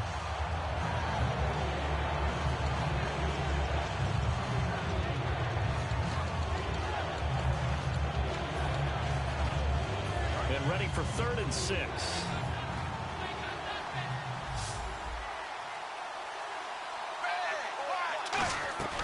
Third down from the gun, Dalton. He's going to flip one out here to his running back. And he's taken down at the 43, but not before picking up the first. He went full scale, loose, flexible, finding a way to catch the ball in some traffic for a key first down. Yeah, really a nice job of adjusting to the ball in the air. Not the most accurate of throws, but able to adjust and make the grab. Got a man, it's caught at the 6-yard line. And give him a gain of 37. Well, we haven't been shortchanged on offense. Another fun play to watch there on the deep pass. This game has the feel of, a turkey bowl, a Thanksgiving day. You know, when we get together this year and the Davises and the Gardens get together, that's what our playbook's going to look like they're drawing them up in the dirt, and so far it's working for both of them. And the offense here just looking to stay in bounds, complete the short passes, and put this game on ice. So 2nd and goal here from the 9. Hill to try again. And he'll work his way closer to the goal line as he's got 5 down to the 3. From the 3 now, here they come on 3rd and goal. Just keep the ball on the ground. Do a little pounding. Chew up some clock. If they can get it in, that might be enough to get them home. And if not, the clock is definitely their friend. They'll come out in the pistol. Time for a break. We're back to see what happens after this. From the 3-yard line again, they'll try and punch it in here on 3rd and goal. Dalton on 3rd and goal. And that is incomplete. And that was a nice play. He knocked it away, but obviously you want the interception in this situation. You want to take away any chance that they have any decision to make on 4th down. But things happen so quickly in the end zone in this compressed area of the field that you're just happy to knock it away and not allow a touchdown. Needing the tough yards, they run it with their fullback. They tried to let the fullback pound it in between the tackles, but he stopped up short. And the Redskins are able to come up with a goal line stand. So out now come the Redskins. Looked like they had something going last drive. Then the interception happened. Will they recover? The memory they need to keep with them is that they did have something going. They were moving the ball on offense, had a nice sequence going. Don't worry about the other part. You can't get that back. Let's go back to what you were doing well before. I thought you were going to say they need to have no memory, but remember the good part, forget the bad. I like that even better. Whenever we meet with coaches and they always talk about wanting to establish running the football, it's oftentimes with a good tight end who can control the line of scrimmage and the point of attack, and they're becoming harder to find because the colleges are giving us a whole lot of receiving tight ends, former wide receivers who can run, not necessarily block very well. In this case, though, we saw 2 tight ends on the field, both of them with the ability to block, and they ran the ball successfully behind that power set. They'll look to throw. On the catch, it's Crowder. And he's going to be out of bounds up around the 45-yard line. They got exactly what they wanted there. Out route catch, get out of bounds, stop the clock. And I have to criticize defense here because you know the situation. You want to keep them inbounds and have the clock run. So I'm sitting on the outside portion of the field and not letting them throw an out route. Throw anything inside and I'll make the tackle. An out route? That's not the way you're supposed to play it.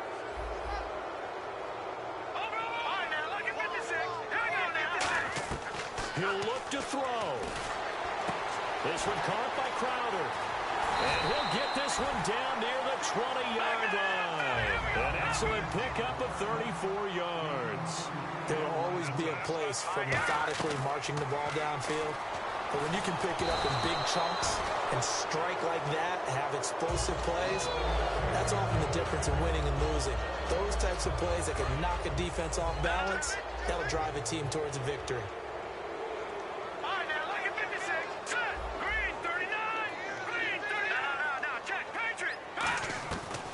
To throw. Oh, no, he lost the football. Now hold everything here. We're going to get a timeout by the offense. It's just their first. They've got 2 more to use here in the final stages. And some secondary help here for the defense in the nickel on 3rd and long. Back to throw. And, oh, a crusher there as it's intercepted. Picked off by the linebacker, Ray Maliluga. And a big turnover there as his guys will get the football back. Cincinnati now ready to take the field. And last time, they had it 4th and goal, rolled the dice, didn't get it. Now they've got to put that behind them, try to put together another drive. a simple tip of the cap, a nod of the head to the defense. Congratulations, you got us last time, but you didn't hold us the whole time. We got down to position where we were able to be in position to score. Let's go ahead and attack again. Continue to have that kind of confidence, not worry about the one play that didn't allow them to get into the end zone. And this time they'll be trying to get it into the end zone. We'll see what they do. Dalton, he's going to loft one deep left side here. And the hit jarred it loose. It's incomplete. Third down here for the offense after the incomplete pass. I know I'm not giving enough credit to the defenders because that pass was incomplete. But come on, it was A.J. Green. I always expect him to come up with Now loose football. The ball comes out, and his guys are going to take over at the 39-yard line. Out comes Washington's offense as they get set to take over here. What do you do here down like this in this situation? Do you maybe just pick something out of the playbook you haven't called in a while, or you call it a day? You can do that, or you pick something that's a scapegoat for you and should work better and try and execute that. The Bengal pressure gets him that time. Down he goes. Now whistles come in. We're going to get a timeout here by the offense. That'll leave him with just one remaining in this fourth quarter of play. Now let's go. He's back to throw. Now a desperation throw deep downfield. And that is incomplete. 2 seconds left on the clock. I guess they figure with a guy who is that hot downfield, who knows how to get the ball into the end zone, you throw it up and give him every opportunity, even though that one fell incomplete. Yeah, he's already been in the end zone multiple times. Tried to target him again deep there, but unsuccessful. Here's Cousins.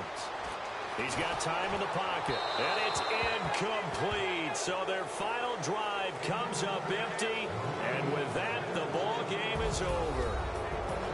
Well, going into the final play of this game, they knew that they needed some type of a miracle there at the very end, but they couldn't get it done. However, we were treated to really a spectacular affair. Even though they didn't finish it off, you're exactly right. They took us down to the last play. We're still, you're wondering, could it happen? Possibly, even though we both knew it was a long shot.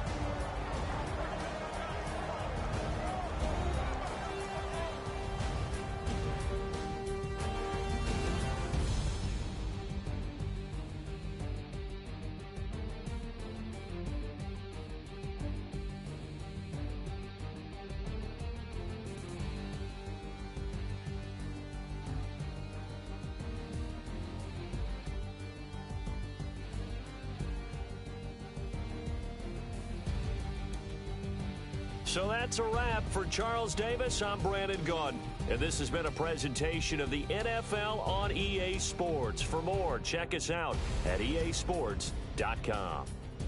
With that, we sign off from Landover.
tougher, not a bluffer. I want you to be my lead, don't have to take it undercover. Just under the bells are ringing, people singing, rice is throwing, flower bringing. Ding-a-ling-a-ling, the honeymoon is when we going, and I take you to a place that you didn't even know exists. What's your wish? Dinner at the Eiffel Tower in Paris.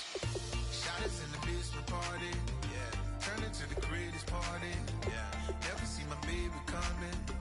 Just once, and we went up. Yeah. In my love and tripping. Now I feel my body drifting. Yeah. Baby girl, she got me lifted. In my tripping.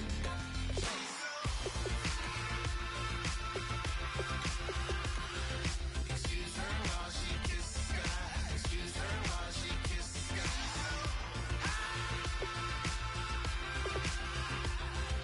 Excuse her while she kisses the sky. Excuse her while she kisses the sky.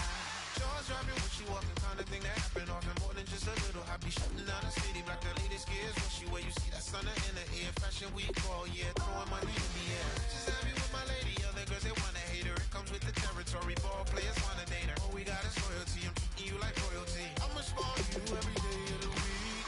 Shot us in the basement party, yeah. Turn into the greatest party, yeah.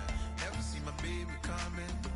Just once, then we went up. And my love was tripping. Now I feel my body drifting. My body dripping. Girl, she got me lifted. My tripping. She's so. Excuse her while she kisses the sky. Excuse her while she kisses the sky.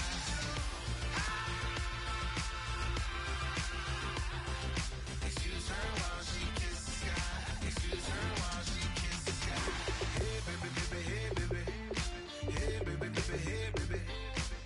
Take a breath, inhale, exhale, now breathe, baby.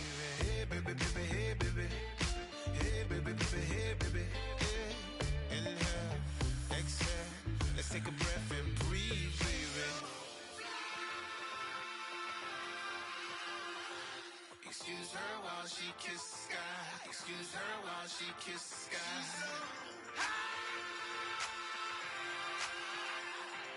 Excuse her while she kisses the sky. Excuse her while she kisses the sky.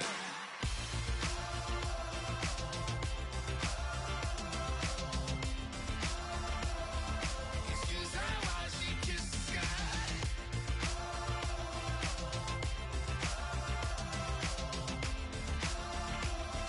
Excuse her while she kisses the sky.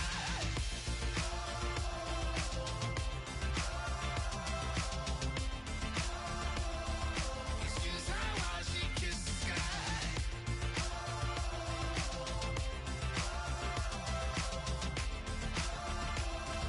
Excuse her while she kisses the sky.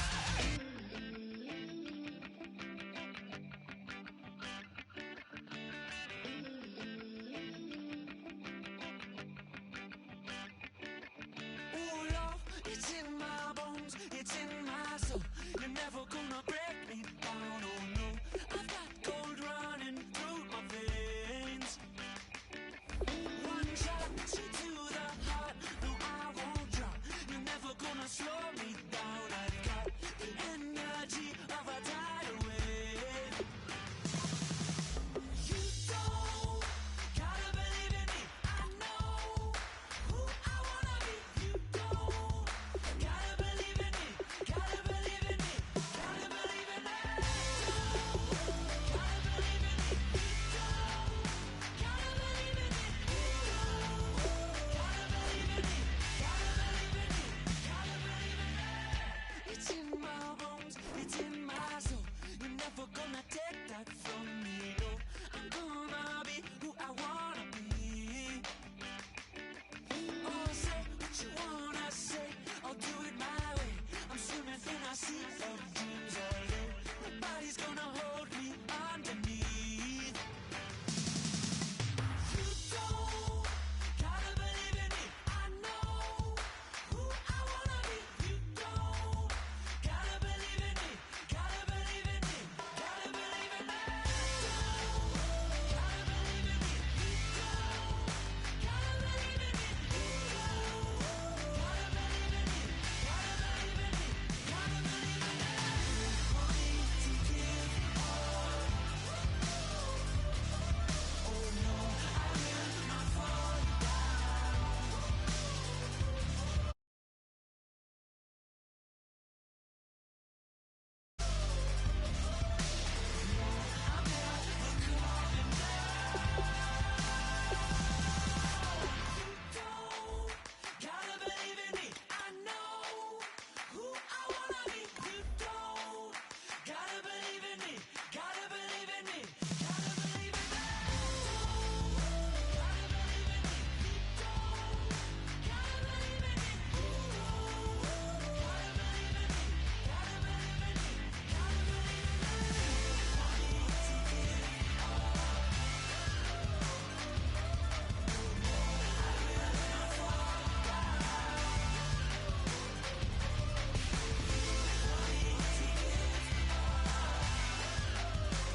Just a bunch of poor boys, daddy's girls, children of the cornfield, trying to turn a shift job into a dollar bill.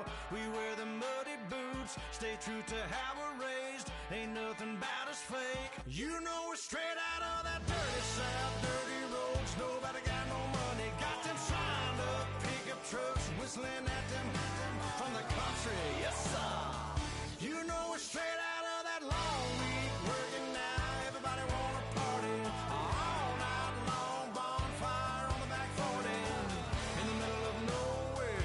Nobody going home tonight till we're straight out of moonlight, straight out of moonlight. Yeah. Just a bunch of John Deere junkies getting funky to some old hang. Nothing been stuck in the mud that we can't hook up to a rusty chain in the sun or in the rain. Yeah, it's the kind of thing. You know we're straight out of that dirty south, dirty roads. Nobody got no money, got them signed up pickup trucks, whistling at them from the country. Yes, sir. You know we're straight out of that long week working now. Everybody wanna party all night long, bonfire on the back 40 in the middle of nowhere. Nobody going home tonight till we're straight out of moonlight, straight out of moonlight. Woo!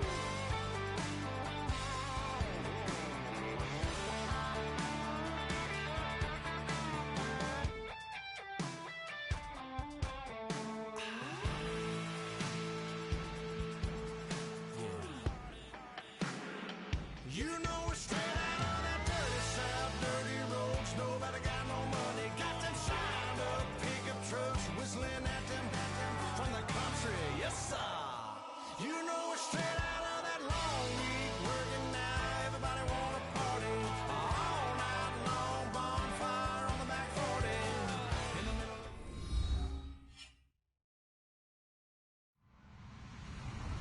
Hello, everybody. I'm Larry Ridley. Welcome to the NFL on EA Sports. Today, we've got an exciting matchup on tap. It's the Broncos coming in at 5-0, going up against the Cardinals, who come in at 3-2. So with kickoff approaching, let's send it over to our commentators here this afternoon, Brandon Gaudin and Charles Davis. Larry, we are at the foot of the Rockies, Denver, Colorado, as you get a look at Sports Authority Field at Mile High. Coming up, we've got what should prove to be a good one between the Arizona Cardinals and the Denver Broncos. And look at this. Right away, a loose football. And his guys are going to get the football at the 23-yard line. It's hard enough to play on the road in this league as it is, but to start on the road with a fumble on the opening kickoff, just not the precedent you obviously want to set. Not at all, and now it's just words because they've talked about it all week. From the time they start game planning for this one, remember, going into hostile territory, we have to set the tone right in the beginning, and they do the exact opposite.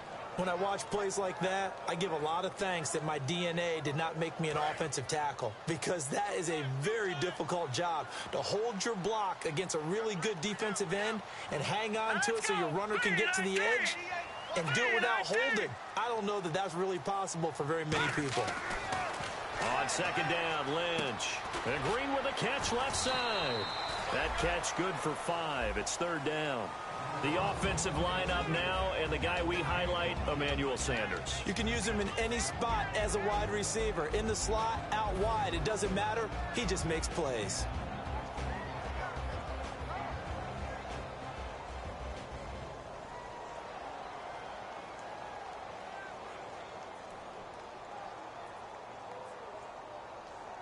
They don't want to waste this outstanding field position on this opening drive as they come up on third down. Now let's go. Now Lynch. And incomplete. The contact made the ball roam free and brings up fourth down. I'm not sure we could spot any tendency here on this third down. They could have run it or passed it. Either one was available. They chose to try and get it through the air, but they run successful. And the 13-year man puts it through. And the Broncos, the first to grace the scoreboard. It's 3-zip. So the opening drive for them here on their home turf results in a field goal. Now that's the way you want to get things started. Your stadium, your crowd, you've got the ball, put points on the board first, and let everyone start to celebrate. Following the field goal on is Riley Dixon to kick this one away. This will be taken in at the 1. And not a bad return here. He gets it out to the 25-yard line.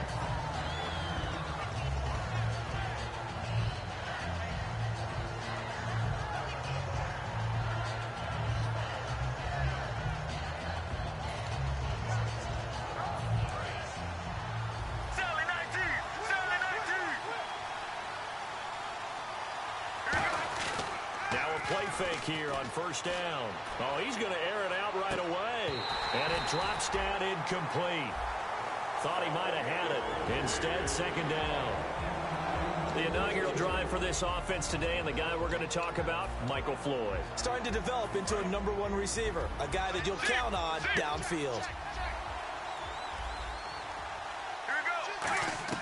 Second and 10. It's Palmer again. He's going to flip that out to the flat. It's complete. No gain on the play, and it'll bring up a third down.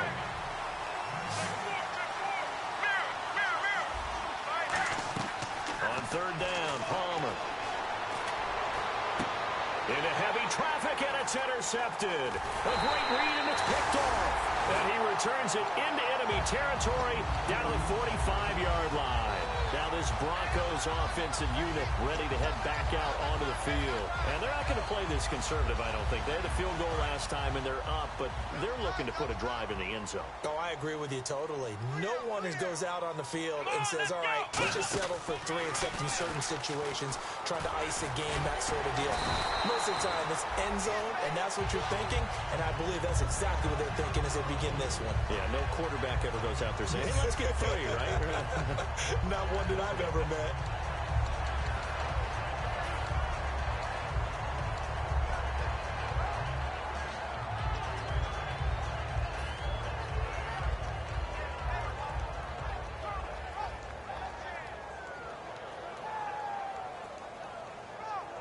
So it'll be first down here after the run. So the D-line's going to spread out.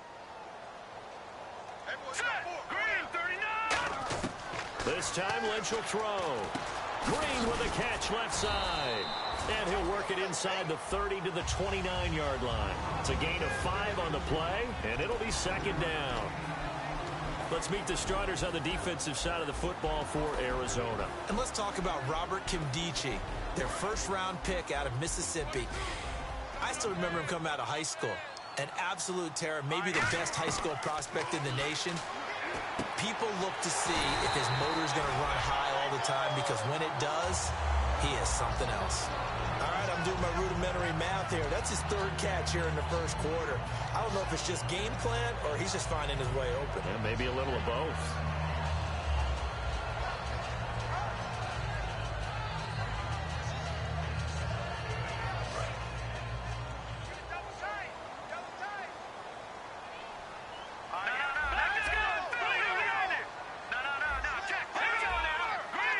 In the backfield is Anderson.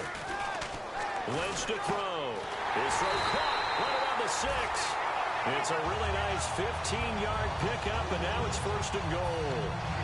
Okay, when the big guy runs a corner route, you're asking a lot no matter who's covering him. Doesn't matter whether it's a linebacker or a defensive back. Yeah. He usually has the advantage because of his body type. Now they bring a receiver in motion right from the 2-yard. And he will take it in for a Bronco touchdown. Andy Janovich, his 3rd touchdown now on the year. And the Broncos will extend their lead. Well, they weren't messing around. First and goal, they don't do anything fancy. They just go to the fullback right away. I like how you phrase that, because oftentimes they come back to the fullback when it's late in the down and distance count, right? In this case, first down, let's go get it right now. And he got it. 6 points on the board. He's got it, and now it's a 10-0 lead here in the opening quarter.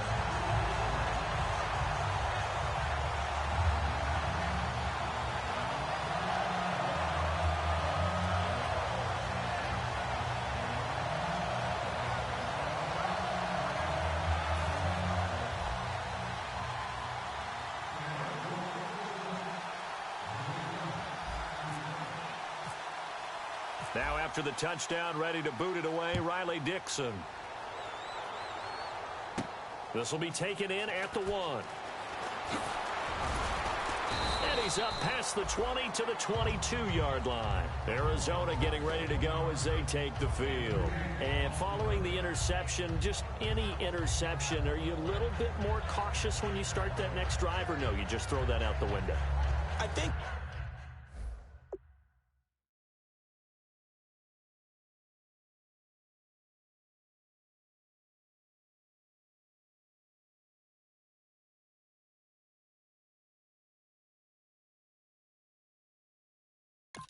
you are. I don't think that there's any way you can run back out there and go, totally didn't affect me. Let's just go ahead and be loose with the football again.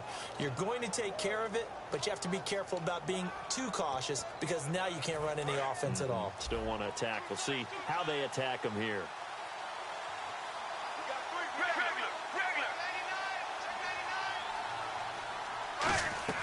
Trying to shake off the interception. He'll look to throw. The intended receiver was David Johnson, and that'll bring up second down. And there's a good opportunity to just want to ride there. A drop pass. I guess that's why they call them running backs and not catching backs.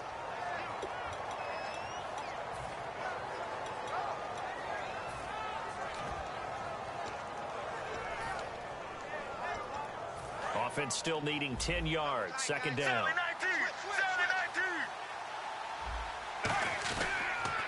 The first carry now. This is Johnson. And he is going to lose yardage here. He lost 4 there, and it's third down. They tried to run the counter, just that the defense wasn't fooled. And when they're not fooled, you see the end result. Because what you're doing there, you mentioned the counter.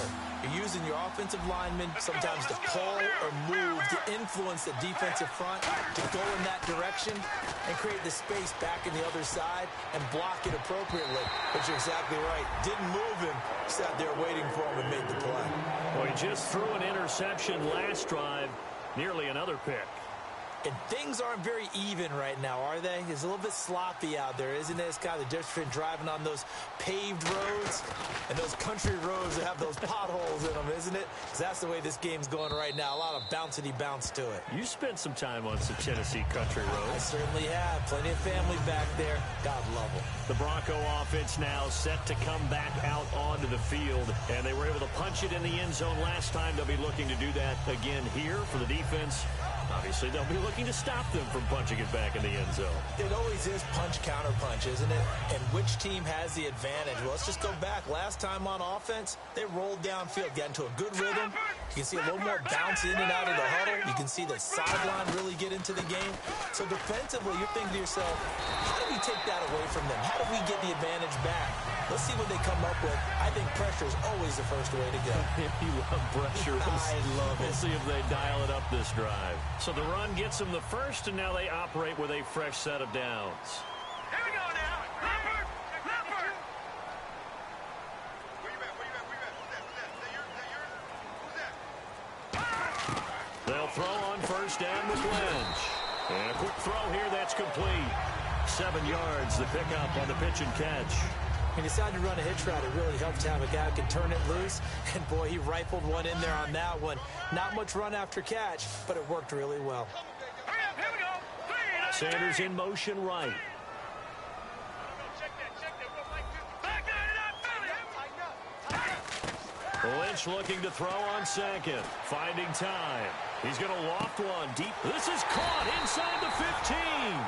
These guys told us, these guys being the coaches, they wanted to really stretch the field, get the ball down deep. They were able to do that here. And you know when you stretch the field, you often leave guys in one-on-one situations, and that allows your better athletes to go up. And he'll take it into the end zone for a Denver score. C.J. Anderson, his 5th touchdown now on the year. And the Broncos will add on to their lead. Solid job up front, really just a solid job all the way around to get that one in. Yeah, that was well executed, wasn't it? Well blocked, well run. End result, 6 points. Touchdown. Now after the touchdown, ready to boot it away, Riley Dixon. This will be taken in at the 1. And he'll be taken down just past the 20 at about the 21-yard line. Arizona getting ready to go as they take the field. And 3 and out on the last drive. No points on the scoreboard. A little soul-searching now? I would say so, and they need to help out their defense a little bit. They've had to be on the field a lot more than normal, put them in some tough spots. But what's the old adage? When you get another chance, it gives you a better chance to do it right. They'll come out in the pistol. Now Palmer on first down. He's going to wind up and air it out. And now this is intercepted. My goodness. Picked off by the corner, Bradley Roby. And Denver getting set to take the field. And they'll just simply be looking to build off the confidence of the last time out where they scored a touchdown. And confidence is powerful, isn't it? When you've scored once, you feel like you can go back out there and get it done again. Doesn't matter what the defense throws at them. They feel like they're in a groove right now, and they want to get out there and show it. Yeah, hoping to stay in that groove here this go-around. And this should be the final play before the quarter ends.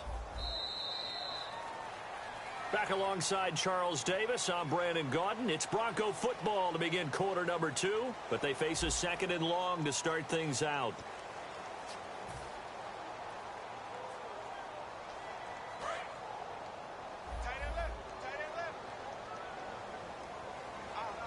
In the backfield is Anderson. Now it's Lynch. Oh, he's able to outmuscle him here as he pulls it in. 12 yards is the pickup there. And all of a sudden here, it's 3rd down. 3rd down now following the completed pass.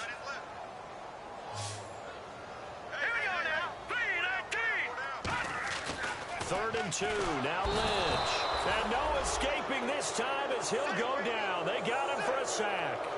Man, he got in there so quickly, Charles. What could the offense have done to adjust and account for that? But what you're hoping is that you figure out and you see and get a clue that maybe there's going to be some pressure coming at you, and you change the blocking schemes. Maybe you go to max protection. The biggest one is maybe you bring your running back in to try and keep you clean. But in that case, that didn't happen. 0 accountability, and a sack resulted. Nearly a huge return, as it is still a very good one. 24 yards. And the Cards will take over 1st and 10.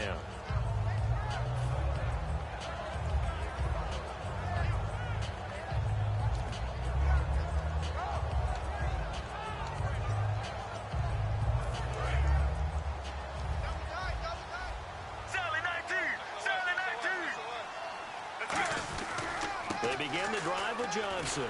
And he's going to be met at the line of scrimmage and taken down. No gain on the play. It'll be 2nd down. No gain on that run. And while this team is down, they're not out of it by any stretch of the imagination. Maybe you just have to think about different style of running in order to get this guy going.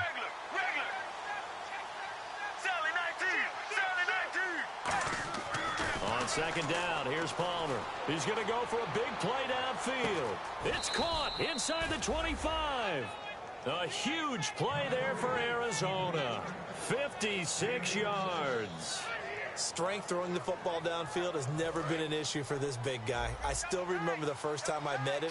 He was playing for USC, and when I got introduced to him, I thought I was meeting their starting tight end, not their starting quarterback. Such a presence, Carson Palmer. Very much so. Has had it ever since he entered campus there, and still has it today. A group of Broncos there combined to bring him down.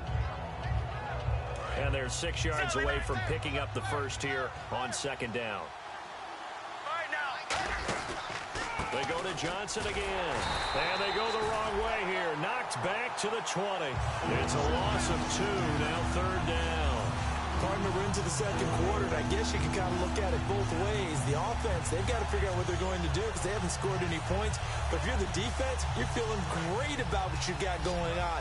The only concern you have, if you get to the half, what adjustments will the offense make to try to defeat you? On 3rd down, Palmer. And he couldn't hang on to it through the contact. Incomplete. Down here in the red zone, you know your tight end's going to be a favorite target. Couldn't hang on. And sometimes they just have to get out of their own head because they understand how tight windows are there and how many bodies are there. And sometimes they just overthink it and don't catch the ball. And now out is the Cardinal field goal team here. From the left hash, this from 37. And Novak's kick is good. But there is a penalty marker down. They might be forced to try this one again. First down and 10 now for the offensive group. Following the penalty, it's Johnson. And he is into the end zone. Touchdown, Arizona. David Johnson, his 5th touchdown now on the year. And the Cardinals get a bit closer. And there you go. Nothing really too complex. Block, keep to your assignments, let them run it in. They did it. Fundamental football. Good blocking beats good tackling on that play. End result, touchdown. So the lead back down to 10 as things get a little more interesting, and the kick is away. This is taken at the 3. And he'll bring it a few past the 20 to the 23-yard line. And Denver getting set to take the field. They're out in front. Last time they had to punt it away. We'll see if they can add to their lead now. They don't want to go out and punt it away again. This team now wants to get a cushion, put people away. They want to run their offense and have it end up in the end zone. They start the drive with Anderson. And he'll get this up to the 34-yard line. Give him 11 yards that time and a new set of downs. And that run was what a lot of people call an explosive run. Gave them good yardage, solid yardage. They feel good about the whole thing, and they did it behind a 2 tight end set. It's always interesting to watch what offenses want to do with the 2 tight ends. Sometimes they line them up together for a power set. Sometimes they put one on each side of the line of scrimmage to balance things out. No matter what, though, when you see 2 tight ends on the field, your first thought is to think run. In this case, the offense was able to run successfully. When you find that kind of yardage, you couldn't be more confident as a ball carrier. And guess what? You're going to go back and tell your offensive coordinator, I'd like to keep carrying it, thank you.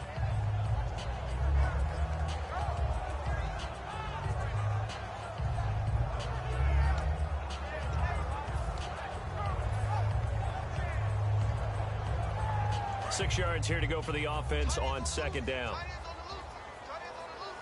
right, now look at 56. Let's go. Here we go now. Green, 39. Now Anderson. And he's across the 40, 3 extra yards to the 43. Call it a gain of 4 there, so it sets up a big play here. 3rd and a yard. Well, if you're a football guy, that's a pretty run because everyone is in sync right there. Obviously, the guy carrying the ball, but how about the people up front?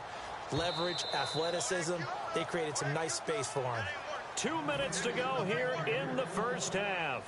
Back to Denver right after this.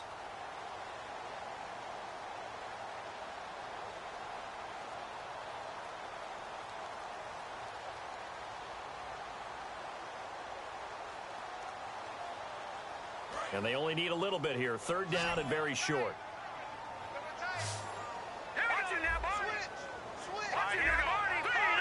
In the backfield is Anderson. Here's Lynch. And able to find Green. A pickup of 5 that time and a first down.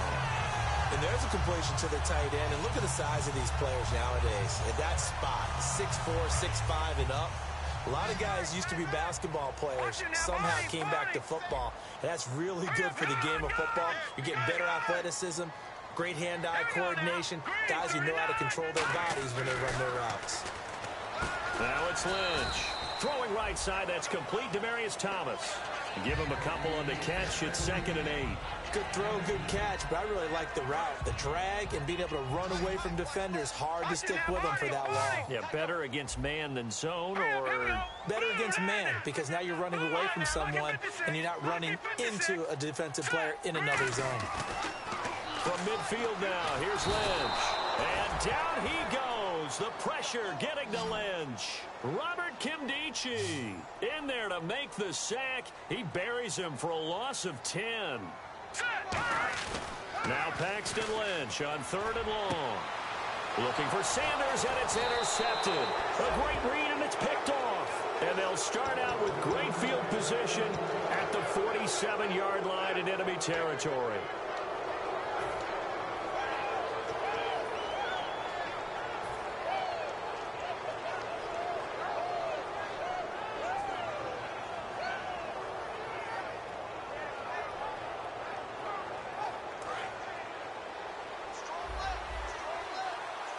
They come up in an empty set. 4 wide receivers, 1 tight end. Nowhere to escape, and he goes down. Von Miller in there to drop him for his 5th sack of the year. Great job defensively. I think he was trying to go through his progressions, find someone to get rid of the football. Before he knew it, he was on his back. So that just brings us right back to what you said in the beginning. A great job defensively. Nowhere to go with the football. That led to the sack. He's got time. He's going to air one out. And incomplete there. A nice hit. Jars the ball free and brings up 3rd down.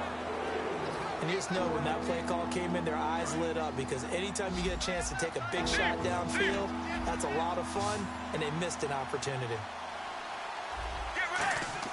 Now Palmer on 3rd and long. He's going to try and go deep again. And a shot taken on 3rd down, unsuccessful. 4th down now.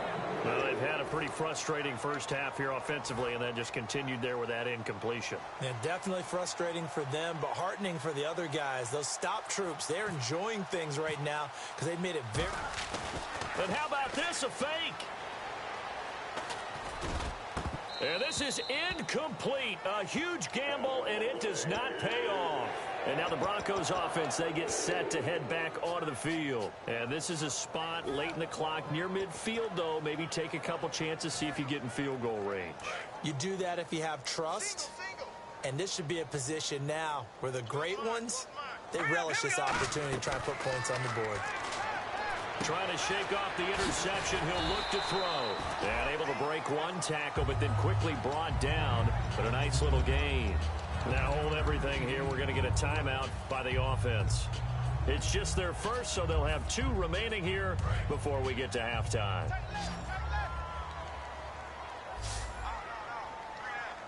And the D-line pinching together, must be expecting the run. Lynch looking to throw on 2nd.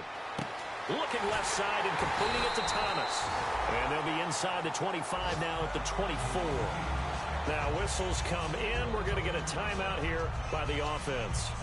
So as they take it over, we step aside. So with 4 seconds, now here's a timeout defensively coming from the Cardinals. So as they take it over, we step aside.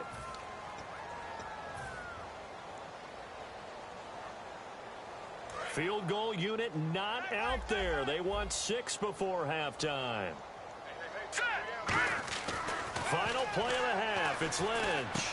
Over the middle, open is Thomas. And down inside the 15, shy of the 10. So we're at halftime here in Denver with the Broncos leading this one. As we send you on down to our studios in Orlando, where standing by is Larry Ridley with our EA Sports Halftime Report. So both teams have their marching orders, and we'll get going again here in quarter number 3. And the Broncos are going to get the football. A very interesting call and one that backfires. I know they're losing Charles, but boy, to start the second half with the onside kick, risky. Felt like a sense of urgency from their side, coupled with, you and I both know the special teams coordinators. They sell their key plays each and every week to the head coach, don't they? And I'm guaranteeing he's been selling this one. We can get it, coach. We can get it. And that came together with that sense of urgency you talked about. Brandon, I came out of my chair on that one. A lovely-looking deep ball thrown. They were just unable to connect. So they're still at the original line of scrimmage here. 2nd down and 10. 2nd and 10. It's Lynch again. Oh, look at Thomas wide open. And he'll get this one down near the 20-yard line. A nice gain of 21 yards. He's come a long way since his time at Georgia Tech. What did he run at Tech? He ran hitches and go routes, essentially. Yeah. I mean, but he ran them really well. He averaged well over 20 yards a catch while he was there. And he still creates downfield in the NFL. That big body and that willingness to go catch the football. He's pretty impressive. And his friends call him Bebe, the nickname his uncle gave him back in the day. And he's going to get this one down inside the 15. Just what you want on a first down run. Call it 8 yards, and it's 2nd and 2. Ah, yes, this is where the expression staying ahead of the chains comes into play. Good runs like that one set you up well for 3rd down. See if they stay on the ground for 2nd down. And the defense definitely showing blitz here. Back to the ground. This time it's Anderson. A nice pickup there of 11 yards, and it'll move the sticks. How many times do we say in this game that speed kills, and it does it in so many different ways? In this case, you got a back who's quick and shifty, can make moves, make people miss, but also gets to and through a hole before it can close down. That's some of the benefits of that speed, not just outrunning people in the secondary. And that led to a really nice gain. They'll say no gain on the play, and it'll be 2nd and goal.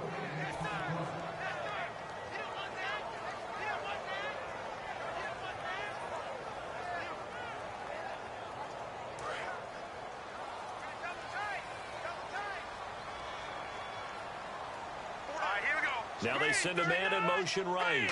Offense working with a 2nd and goal now from the 3. And he'll get in. Touchdown, Denver. C.J. Anderson with his 2nd TD of the game, his 6th on the year. And the Broncos will extend their lead.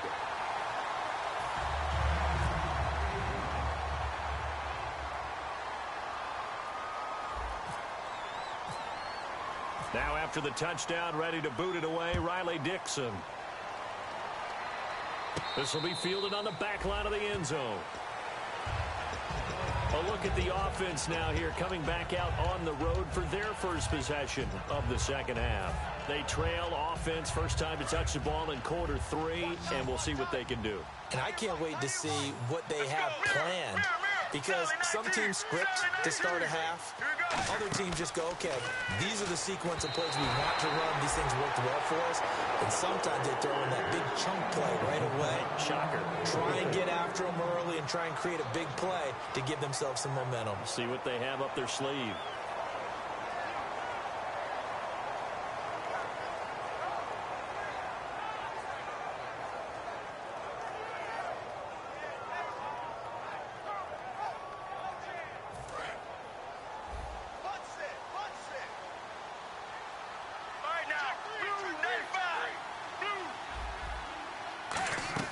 Second and 10. It's Palmer again. And he will be hit from behind and run over. Wow.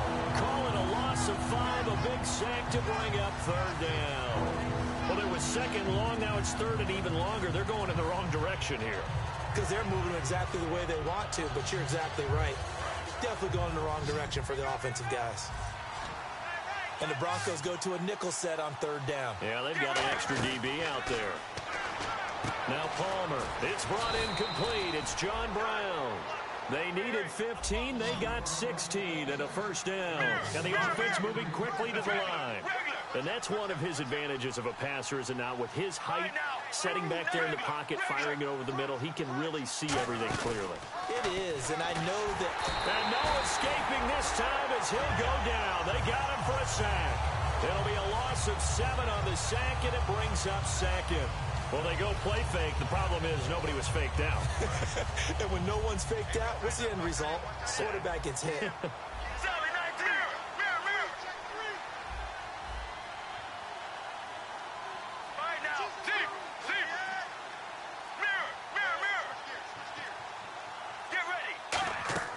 Now Palmer to throw on 2nd down. Screen play, Johnson. They get 7 there on the screen. It'll set up a 3rd down. I wonder what was going through his mind when he got the play call. He just got sacked on the previous play. He knows they're coming after him again. A little bit of guts to stand in there, take the hit, and successfully complete the screen pass. Really well done. Completed pass on 2nd down. Now it's 3rd down as the defense looks for the stop. 1 receiver left, 2 to the right. On 3rd down, Palmer. And incomplete as the screen there unsuccessful. So now 4th down coming up. I know that interception was dropped, and it would have been their 3rd of the game. And I will guarantee you, in the huddle, on the bench, all the defensive guys have been talking about is, we've got this guy right where we want him. Who's going to get the next one? It almost becomes a challenge, and they've missed a golden opportunity. He'll send this one into the mile-high air, and it's a good one. And no return here. Where will they spot it? They say just outside the 20-yard line. And Denver getting set to take the field. That last drive, it was a good mix. Run, pass, defense on their toes. And what really helps out in a big way is when you're doing the run-pass mix and everything's working, that means that they're guessing wrong every time on defense. They think you're going to pass when you run and vice versa. I would continue that. And down he goes. The pressure getting to Lynch. It looks like a loss of right around 11 there on first down to set him back on second. All right, here we go. Boom, landing. On second down, here's Lynch. Surveying the field. Oh, he'll want that one back. Incomplete. He doesn't drop too many in that department. Third down. Everything looked right on that play except the conclusion. He dropped it. An in route going into a little bit of traffic. Maybe in the back of his mind he was wondering where the hit was going to come from. And the offense looks to pick up the first here on third after that incompletion. In the backfield is Anderson. Now Paxton Lynch on third and long. Nowhere to escape, and he goes down. And now that brings up fourth down there. A loss of 6 yards on the sack. Well, if an offense is going to throw the ball on this part of the field, any pass rusher will tell you that's his favorite part. Gets a chance to get after the quarterback. It's almost like a reverse red zone. They can create points using their defense, and this time they take their man down. Fielded at the 43. Look at the spin. Balance. That'll go as a punt of 32 yards. And the Cardinals, great field position to start this drive as they take over first and 10.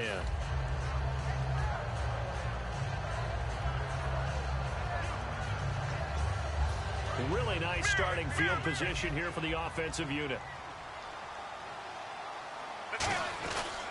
They'll try to get the offense going with Johnson.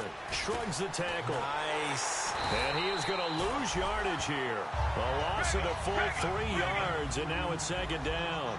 Wasn't that long ago that the NFL guys really didn't adopt much from the college game. But one thing that has crept in there is spreading things out, opening things up, not even just in tempo, but maybe getting better line splits and spreading the field. I think that would be a great strategy right now to try and open things up in the run game. Well, they were handed great starting field position on this drive, but now they face a 3rd and 4. They give it to Peterson. Just a yard on the run there, and that's going to bring us to a 4th down. Well, this was just simply excellent defense. On this 3rd down, they had to be alert for the possibility of a pass, but that didn't stop them at all from understanding what was going on when they decided to run the football, and they just swarmed and stopped them for almost no gain. And now out is the Cardinal field goal team here. From the right hash, this from 44 yards out.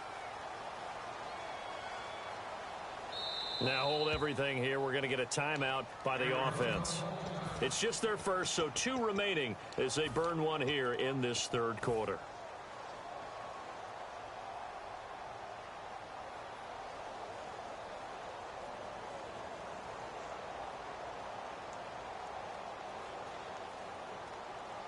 Still just the 3rd quarter, but they've got to make something happen. I think they know that. They're going for it on 4th. Here we go with Johnson. And some room to work. And he's going to have a first down here as he gets this one to the 17-yard line. And now it looks like they're going to be in the hurry-up. Let's go, let's go. 1-18. Welcome back now to Denver. It's Cardinal football, but they trail here as we get set to bring you the 4th and final quarter.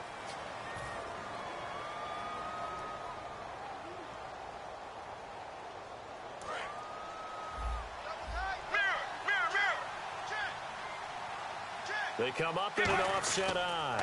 They stay on the ground on first with Johnson. Stiff-armed him. Legs still churning. Like a giant pinball. They'll wind up losing a full 10 yards on the play.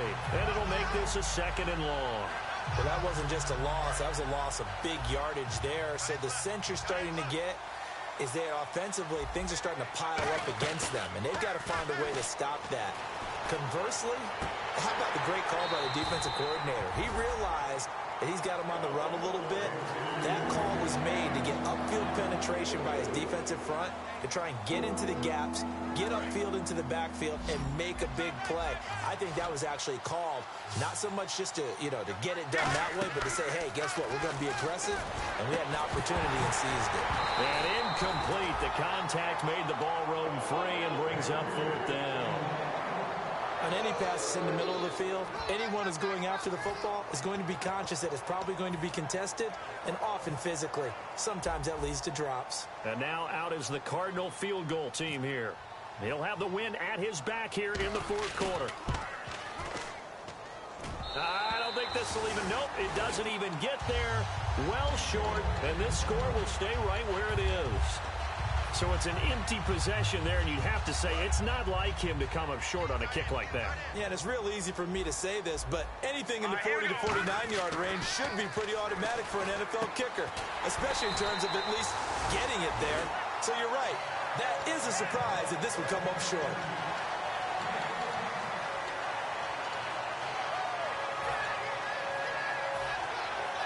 Offense comes to the line now, 1st and 10. They come out 5 wide, 3 of them to the right side. Here's Lynch. A dump off to Anderson. Give him 22 on that one. And it'll be good for a Denver first down. And at his size, he's a smaller back. You can get him to football. He can kind of get lost, make someone miss. It's good for him. Yeah, it's great for him. I like what you said there. Sometimes he gets lost in the traffic a little bit, but get him out in the open field into some space.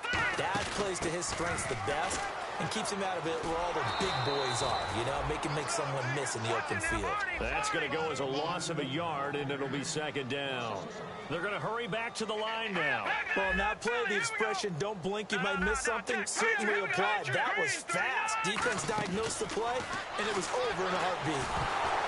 Hit as he throws there, incomplete. C.J. Anderson, the intended target. And now it's 3rd down. When defenses get to the quarterback that quickly, a lot of times it's called a jailbreak. It wasn't quite that fast, but fast enough that he had no time to look downfield and set himself to throw the ball. And as he tried to do that, he was hit and it forced an incompletion. On 3rd down, Lynch. Got him in. He finds Sanders. The 13 yards that time at a first. He's played a great game. It continues right there, even with this lead. Confident to throw the pass and have the reception made. There's no doubt who the leader of their team is there? There's no doubt who they want to ride all the way to the finish. Because strategy would tell you, run the football, run the clock down. Instead, they're letting him throw it because they feel that confident in what he's getting done. Play clock winding down. Back to the ground, Anderson. Anderson loses the football, and the Cardinals have got it, going the other way. Often on fumbles, you look at the guy who coughed it up and say, geez, what did he do? But, hey, let's tip the cap to the defense here. Not a problem at all, my man. I'm not even going to tip it. I'm going to doff my cap to him. Congratulations, big-time play. Knocking it free and creating something good for your team. They'll wind up losing 8 on the sack there, and it's 2nd down. You know, on these types of plays, we're always looking to assess blame. Okay, where did it break down? Sometimes it's just a great play.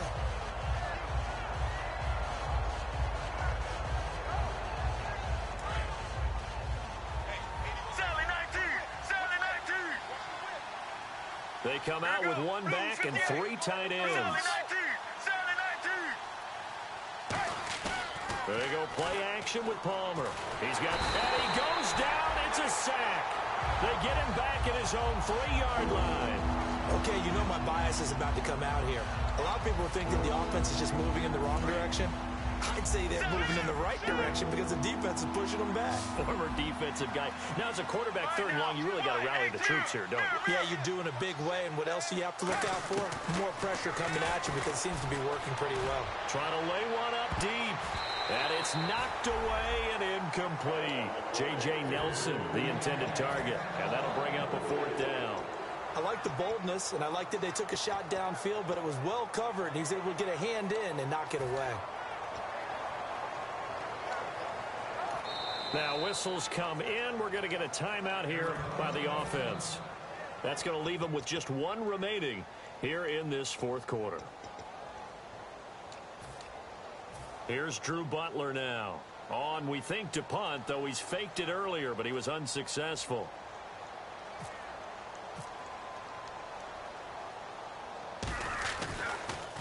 He gets us away. It's a good one, drawing toward the sidelines. And the punt over the side in the air, there, and the spot will be inside the 35. And Denver getting set to take the field. And they'll be looking to atone for last time's mistake of fumbling inside the red zone. Certainly they don't want to do that again. And so much emphasis placed on red zone offense. I mean, you have periods devoted in practice just for that, because everyone knows how vital it is to put points on the board when you've entered that part of the field. And to come away with nothing, that's difficult for a team to handle. And difficult, and now we'll see if they can make it less difficult on themselves on this drive. One of the great coaches said football is really a simple game. Rush theirs, protect yours. And he's talking about those guys throwing the football. In this situation, the rush one, hitting the quarterback and forcing him into an incompletion. On second down, Anderson found a little room there as he's up to about the 37. And play is stopped here. Timeout. It's the defense calling the timeout here. So that will leave them with no timeouts left. Still plenty of time on the clock. We'll see how that affects things here in this fourth quarter. In the backfield is Anderson. To throw is Lynch. And able to find Green. And he's taken down, but not before he gets this into enemy territory across the 40. Defensively, they just don't seem to have much of an answer for this passing game. Not at all. Look at the confidence that's exhibited here. With that type of a lead, clock on their side, instead of running it, they're still throwing it, trying to pick up first downs and keeping the football. Now let's go. First down. Here's the run with Anderson. And running room scarce here. He's going to be stopped in his tracks at the line of scrimmage. Time for a break. We're back to finish this one off after this.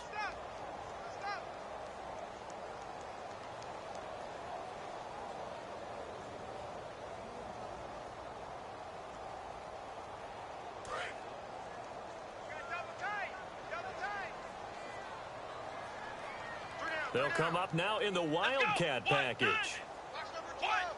They'll run it out of the Wildcat. It's Anderson. Oh, he's got a little daylight. And a cut to the sideline.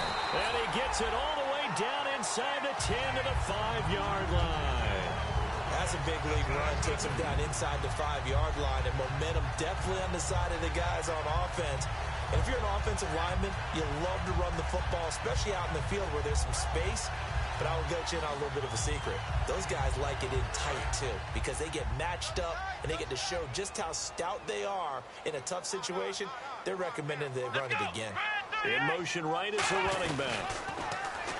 And he goes backwards on this one, losing yardage to the 7. That's going to go as a loss of 2, and it'll be second down. So the myth has been shattered. Every cornerback in the league is not just a cover corner. Some of them will stick their nose in there and make plays exactly as we just saw there. A big loss suffered by the offense after that nice tackle.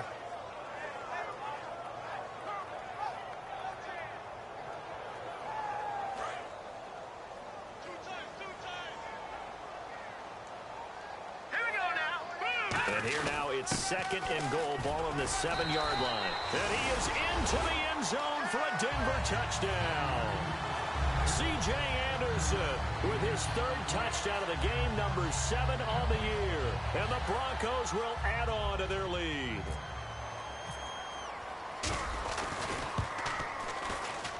And the lead is now 24.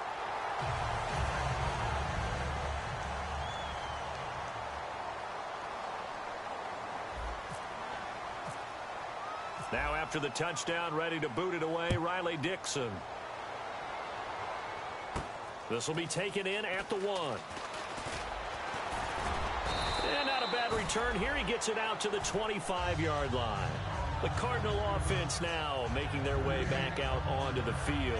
They've lost this one. Their offense has struggled.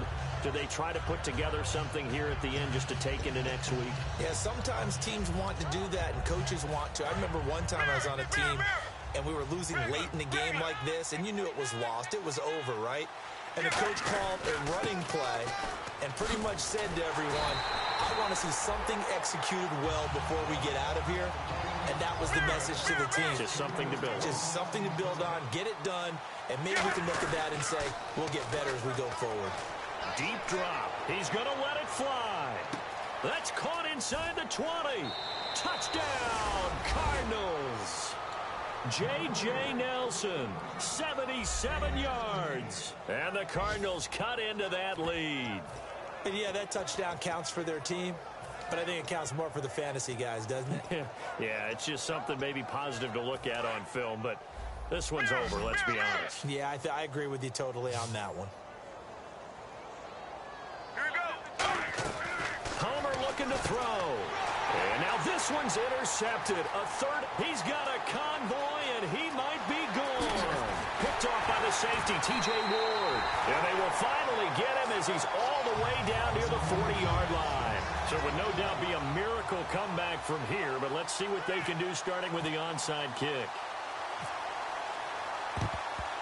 And this is going to be recovered by the hands team. And that should just about put a capper on this one. Now they're down big here in the fourth. They had to try the onside kick. Can't fault them for the effort at least. No, you can't at all. And if nothing else, now you've put something that you're trying to practice, right, that you've worked on into a game situation, and now you can go back and dissect it. So if you need it again sometime, maybe you'll find a better way to do it. But, yeah, this game's pretty much done for them. Oh, he had 6 points in his hands there. Couldn't hang on. Second down. I'm not quite sure how he wasn't able to hold on to that one in the end zone. A great opportunity lost, but a lot of relief for the defensive guys. When they get into film next week, they're going to want to know what happened. Where was the breakdown that almost allowed a touchdown? He's going to take another shot into double coverage, and it's intercepted. It's the Honey Badger, Tyrann Mathieu. Well, they're not making it easy on themselves here down the stretch. 2 picks now in the fourth quarter, trying to hang on to that lead. Talk about keeping someone in the game. Instead of being able to shut the door, it's still cracked open because they can come back on you now. The only people who are really happy about those picks, any fantasy team that has this defense. Nowhere to escape, and he goes down. He couldn't get rid of it. He takes a sack for a loss of 6 to bring up second down. On second down, Palmer. Now a desperation throw deep downfield. And that will be incomplete with a clock down now to 13 seconds. Well, partner, I think the defensive fellas got the memo, and they decided to cover him on that play. Yeah, he's already up over 100 yards in this game. They tried a deep shot, couldn't get it. Yeah, when you've had that much success, finally someone said, let's try and put a stop to it and put people on him. Now it's Palmer. He's going to let it fly. And that is incomplete. 7 seconds remaining. One of the toughest things about playing defensive back is pattern reading, trying to figure out what they're doing. And on that one, they had the fly, just sending a guy downfield with the in route accompanying it, what people call a dagger route, trying to hit the guy underneath after the clear out. In this case, though, they're not able to get it done. Yeah, they said forget the underneath route. They went for the guy on the fly, but as you said, incomplete. Blue 58, Sally 19, Sally 19. Regular. Here we go. It's Palmer on fourth down. A hit as he throws, and this is going to be incomplete. And they're going to come up empty here on fourth down. So the Broncos coming out now. They have the dream scenario you hope for coming into the game. Just one kneel here, and this game should be over. And it's always the final play of preparation each week. The practicing of the kneel-down formation, the victory formation. We've got a game in hand, and that's all they're going to want to do now. They'll put someone back deep just in case something goes haywire. But all in all, take the snap, kneel down, and shake hands. Yes, get out of there. And, Charles, I think when the schedule comes out, all teams, no matter where they're predicted to finish, talk about protecting your home turf. They were able to do that here in this one. Similar to a tennis match, right? Not letting them break your serve. That way you hold on to it. They got it done, and they feel very good about that victory. So for the Broncos, they remain as hot as anyone, 6-0 now through the first month and a half. And they will hit the road next week to take on the San Diego Chargers. Meanwhile, for the Cardinals, the loss here will move them back to 500 at 3-3. And they'll be at home next week for a date with the Seattle Seahawks.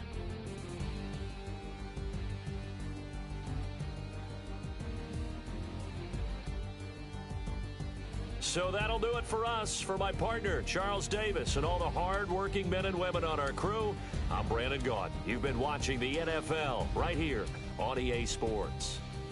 The Broncos are winners as we say so long from Denver.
Turn up. I'm breaking in. I'm at the pearly gates, but they won't let it in. I told the devil, I said, I ain't trying to sin, yeah. No, I ain't trying to sin, yeah. Pray to the Lord, Daddy, let me in.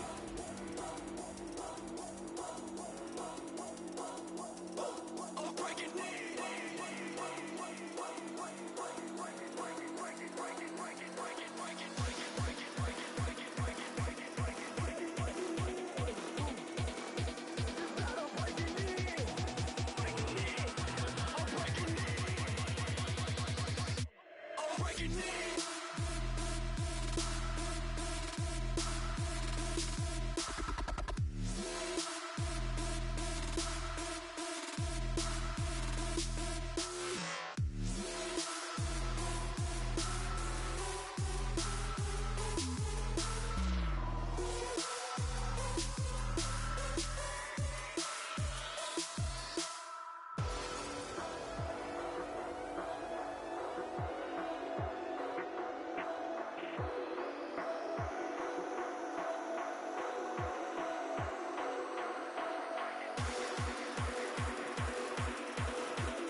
sing, yeah. I ain't trying to sing, yeah. Pray to the Lord, Daddy, let me in.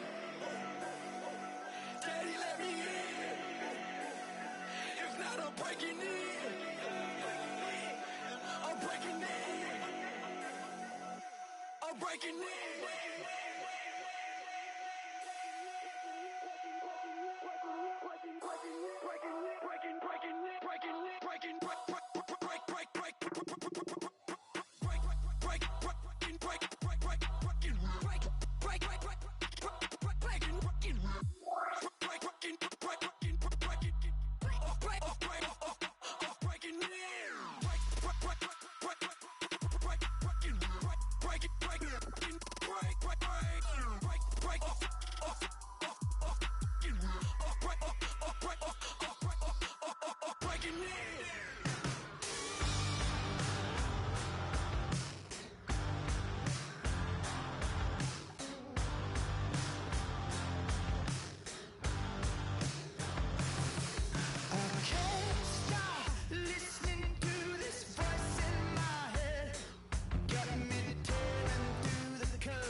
Kissing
She wants you never get.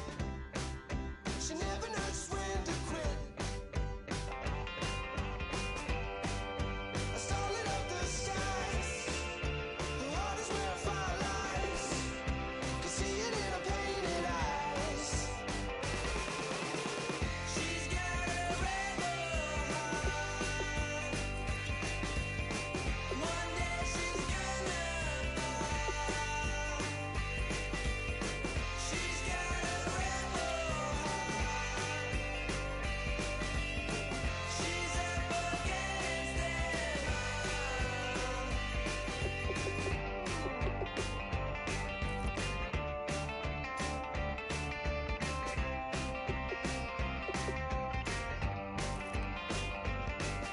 She don't seem to understand what she wants to do. Light a fire, hit and run, like good rebels do.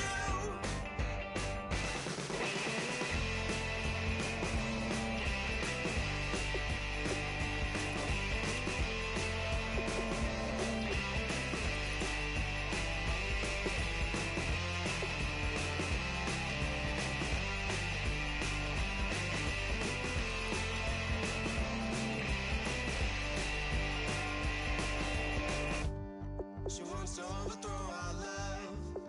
Maybe too much ain't enough, and we won't make it out alive.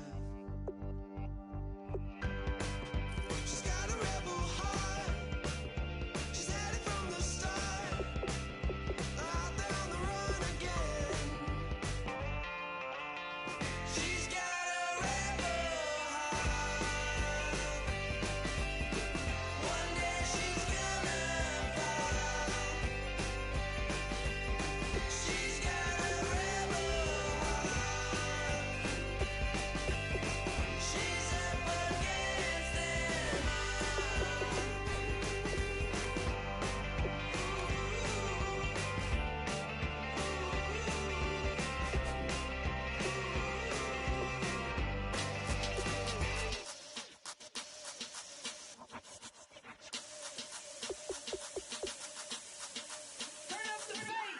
Babe, show me what you like. Hey, I put money, I can match it for ya. I'm in this f***ing all white fit, looking like a brick and all them zippers on a jacket on ya. He got a thing for a Latin. He wanna hear a little Spanish? I told him it ain't practice it. I'm about to fill you up with Spanish.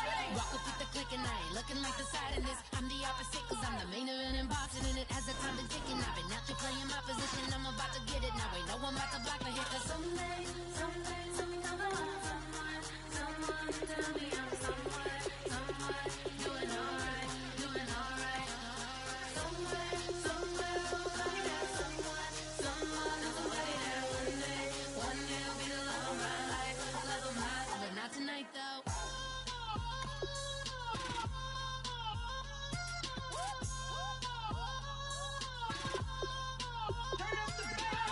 Hey, I'm only here for a minute. Bet you want a girl to keep it independent, and I know you gotta like a girl that's this appealing. Get you caught up in the moment, then I'll get you in your feelings. Tell your boys that you gon' meet them later on. Both of us are so taxi, leave the meter on. First time you out in Cali, never tried no this strong, so you gon' have some stories to tell when you take it back home and tell them one time, Snowy always showed you what it's like. Leave you sleepy like the call the umpire. Get you out and get you rolling, get you gotta go. I got a flight up in the morning on someday I want someone to tell me I'm someone doing alright. Somewhere I'll find out someone is the way that one day will be the love of my life, but not tonight though.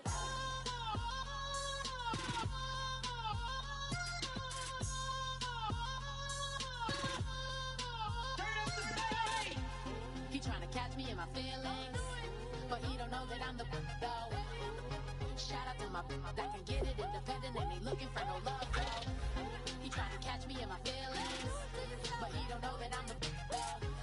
He tryna stunt and give me drinks. I got the bottles in the section and I promise to pay.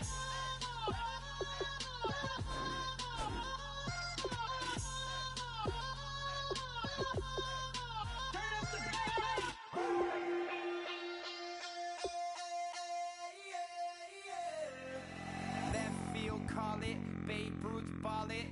Your boyfriend's got a cauliflower, and I'm a. So sue me. Who you, Judge Judy? Stacking the rubies. If life was a movie, then you could just call me the Goonies. You're not relevant. Trolling on the internet. No respect. Haven't moved out of your parents' basement yet. Big neck. Coming with the beat that's gonna break your neck. You can hear me now. Can you hear me now? Can you hear me now? If you like it loud, we can make it loud. Can you hold it down? 'Cause we can hold it down. Yeah, you can hear me now.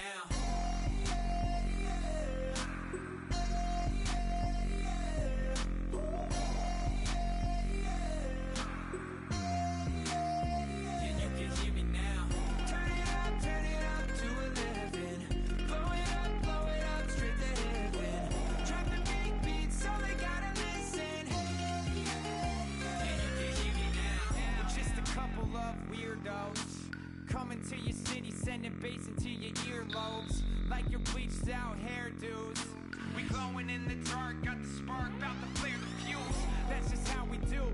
Geronimo, parachute, skydiving off your parents' roof. Crew, saw the magician's assistant in half, like who the are you? Who the are you? Who the are we? We be the dudes who just come over to water the lawn. We don't say hi, we just come over to walk your dog. We nice like that, we super nice like that. You can hear me now. Can you hear me now? Can you hear me now? If you like it loud, we can make it loud. Can you hold it down? 'Cause we can hold it down. Yeah, you can hear me now.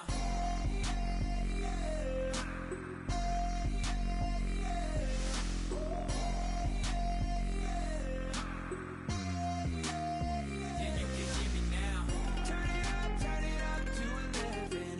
Blow it up straight to heaven. Drop the big beats so they gotta listen. Yeah, you can hear me now. Yeah,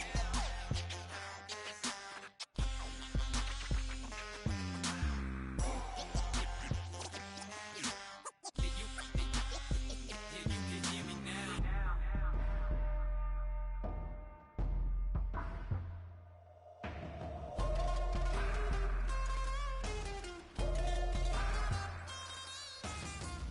can hear me now.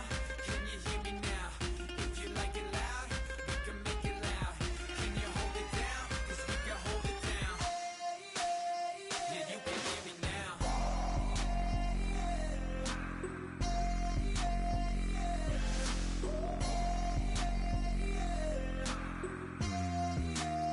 Yeah, you can hear me now. Turn it up to 11.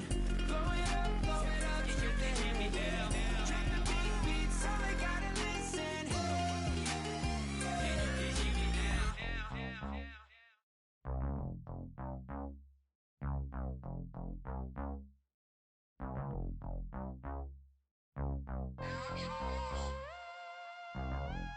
Mike Will for women. We set the roof on fire. We set the roof on fire. We set the roof on fire. We set the roof on fire. We set the roof on fire. We set the roof on fire. We set the roof on fire. We set the roof on fire. We set the roof. We set the roof. We set the roof on fire. We set the roof. We set the roof. We set the roof on fire. If I'm not mistaken, home team made it. 2 threes on my feet, then I pump fake. Baby girl, grab the crew. What if kiss it? Sway Lee, Mr. Couldn't took it quicker. Hottest on the planet, got the place lit up. Fly, got expensive taste, sight into. We ain't on the same team. Cheer up. Both up, that make sit up. I ain't come to blend in, boy, I stand out. Money talks, you just popping off at the mouth. If I'm the topic, then the conversation hit it. Right shrimp, getting booked up in every city. Splash out with cash, had the spaz on the waiter. She messed up my order 3 times in a row. I'm good on gas, I just filled up my tank. Now let's fill up her head and let's see if she goes. We set the roof on fire. We set the roof on fire. We set the roof on fire. We set the roof on fire. We set the roof on fire. We set the roof on fire. We set the roof on fire. We set the roof on fire. We set the roof. We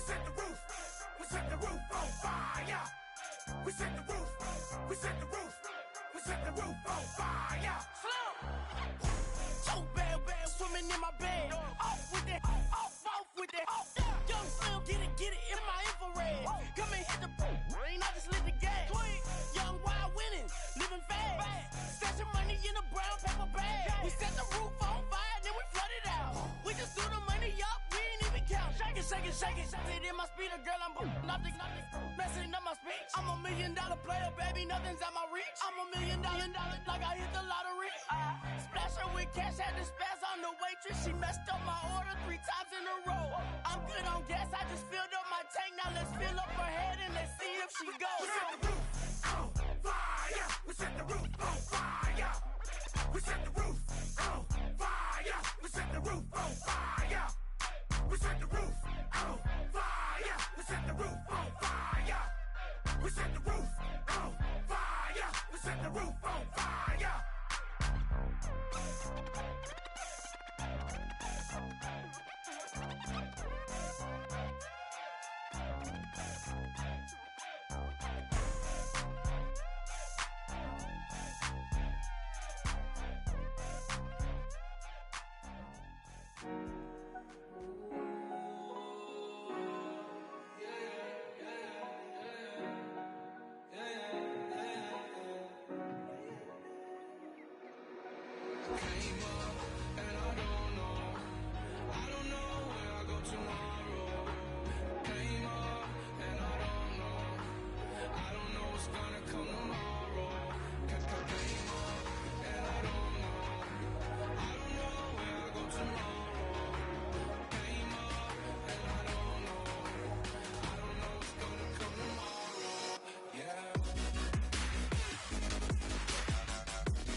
Okay, your nose keep running and the money keep coming. Hey, I'ma keep ballin'. Hey, rock a park, spallin'. Hey, carefree, I've been living carefree. So much in the air, we can barely even breathe. Hey, I really worry about things I don't know.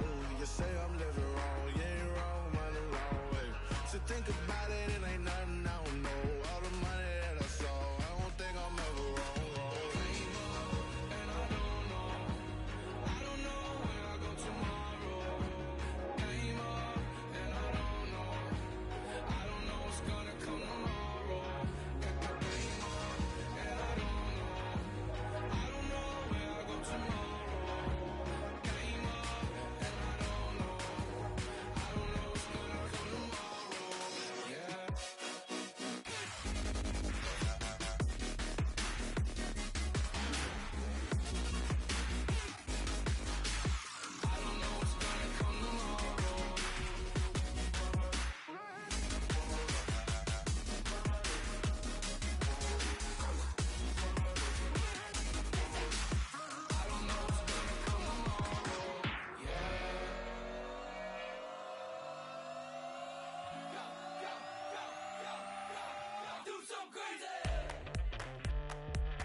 Live like it's Mardi Gras and go dumb with my whole squad and don't need the R&R to regular life. I say au revoir. Hey, living life in the So please come join me. One thing, good vibes only. I just tapped, I'ma fill my cup. Got fireworks, let's blow some down. Tonight I'm going stupid, doing things I've never done. We all got one thing in common, we just wanna have fun. Hey, I think I'm gonna do something crazy.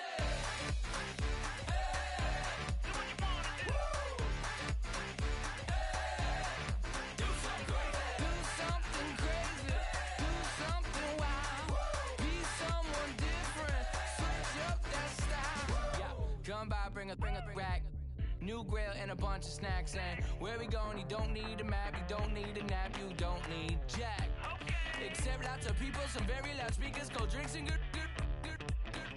Join me, one thing, good vibes only. I just tapped, I'ma fill my cup. Got fireworks, let's blow some down. Tonight I'm going stupid, doing things I've never done. We all got one thing in common, we just wanna have fun. Hey, think about to do it. Think about to do it. Do something crazy.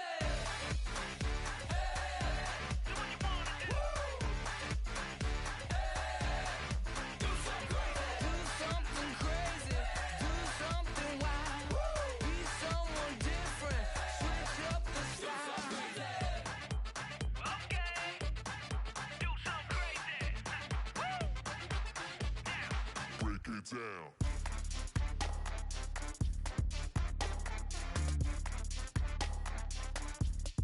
Do something crazy.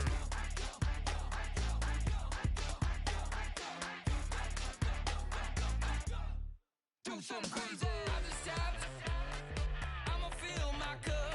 Got fireworks, let's blow some down. Tonight I'm going stupid, doing things I've never done. We all got one thing in common, we just wanna have fun. Hey, think about to do it. Think about to do it. Do something crazy.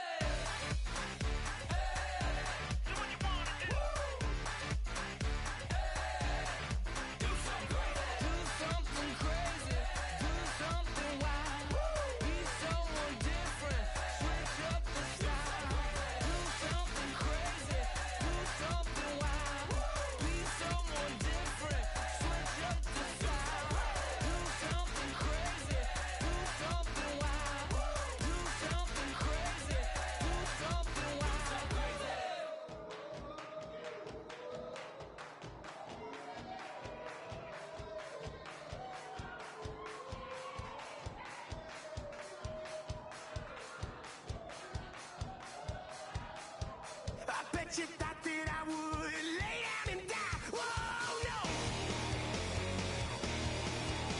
Demon things spitting in my cup all night long.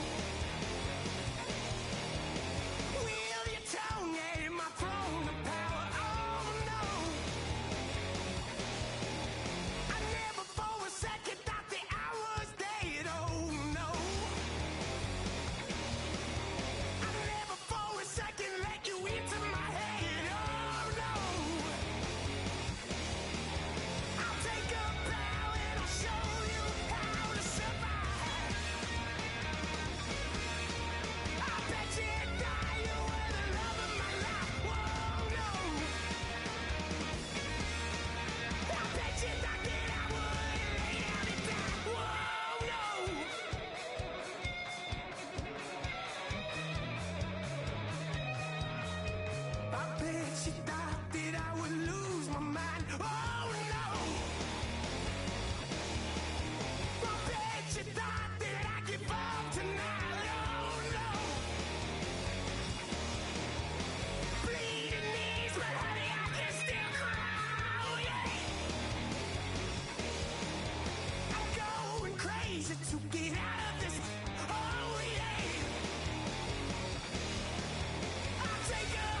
Hello, everybody. I'm Larry Ridley, and this is the NFL on EA Sports. As we head towards kickoff, two quarterbacks will be on the field today trying to push their team to victory. It's Dalton's Bengals going up against Osweiler's Texans. With that, we're off to NRG Stadium in Houston as we say hello to our broadcast team of Brandon Godden and Charles Davis. Gentlemen. All right, thanks, Larry. EA Sports coverage of the NFL brings us to the heart of Texas at NRG Stadium in Houston. Today, we're set for a good AFC matchup between the Cincinnati Bengals and the Houston Texans.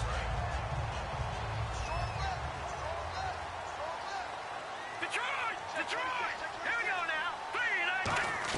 3-9. On 1st and 10, it's Osweiler. Right side, caught Fedorowicz. No gain there on the completion. 2nd and 10. Offensive starters here. Wide receiver DeAndre Hopkins, a talented wide receiver. And he's still looking for that ultimate recognition. He wants to be mentioned with the best receivers in the game. His numbers suggest that we should do so. On the ground, this is Lamar Miller. It'll be a pickup of 5, and that leaves him with 5 more. 3rd and 5 now. The defensive starters now for Cincinnati. Carlos Dansby is a versatile linebacker, comfortable at either outside or inside, and always a respected team leader. 3rd and 5, so they bring in an extra defensive back. Expecting pass. Here's Osweiler to throw. He finds his target, Fuller. A gain of 11 and a 1st down. Ought to be 6'7", be able to see over coverages into open windows.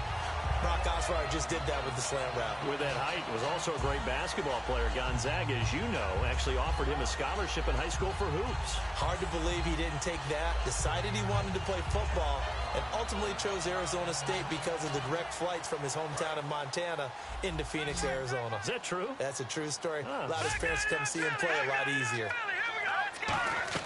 From midfield now, here's Osweiler. Underneath for Miller. And he'll take it down shy of the 45 at the 46.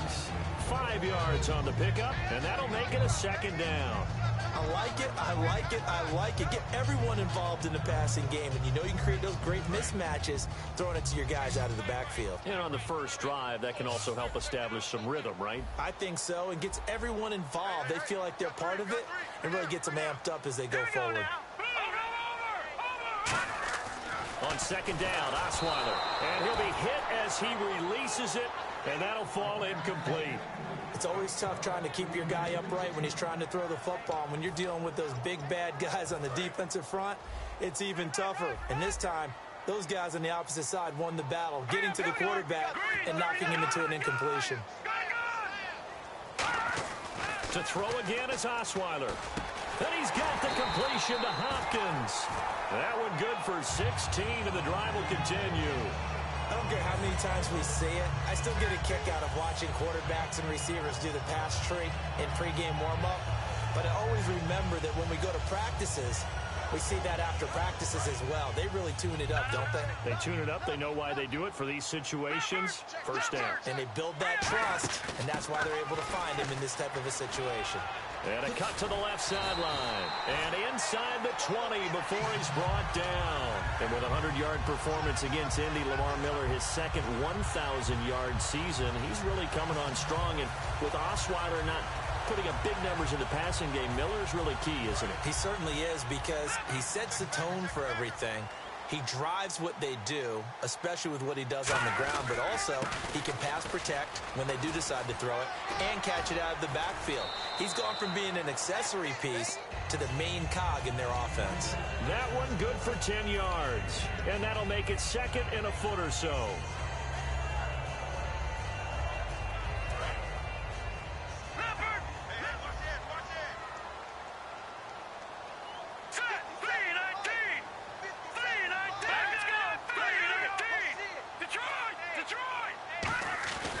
Osweiler. This will be caught at about the 5. They give him 2 yards there as they're set up now with a 1st and goal. And boy, they had high praise for this rookie receiver when we asked the coaches about him, didn't they? They certainly did, and obviously they liked his measurables, otherwise they wouldn't have brought him onto the team. Height, weight, speed, all of that.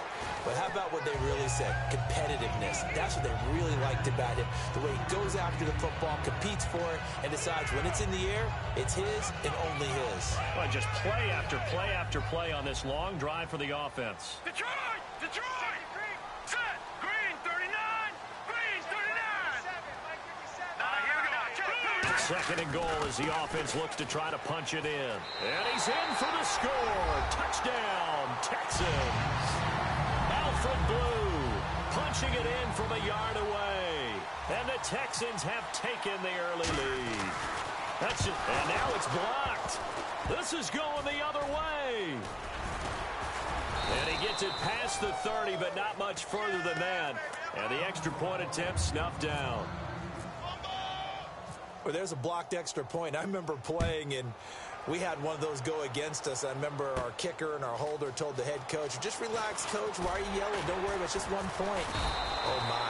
Those coaches see a point is gold to them because you never know how it's going to turn out later.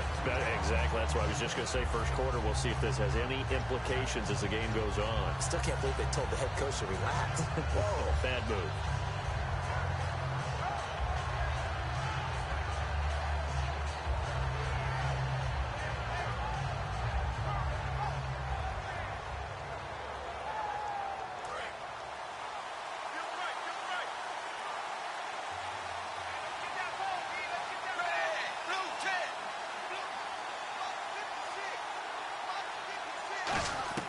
On 1st and 10, here's Andy Dalton. To the left side here for Eifert.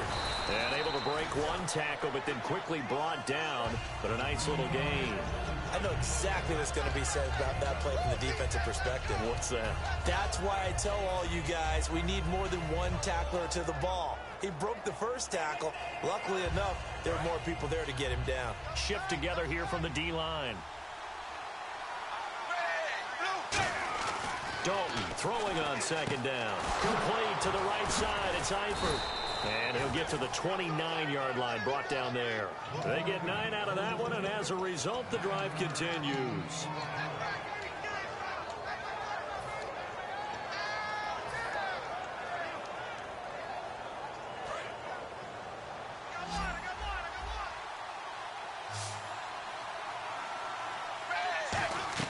A first down throw, and no escaping this time as he'll go down. They got him for a sack.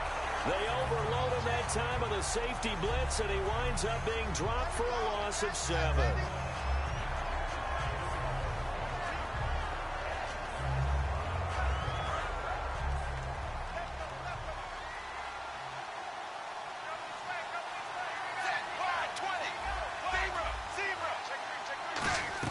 Second down, Dalton.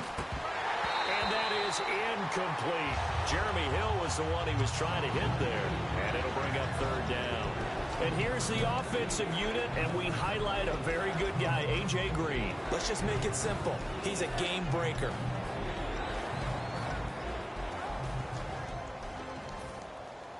So incomplete on 2nd down. Now they'll look to convert here on 3rd.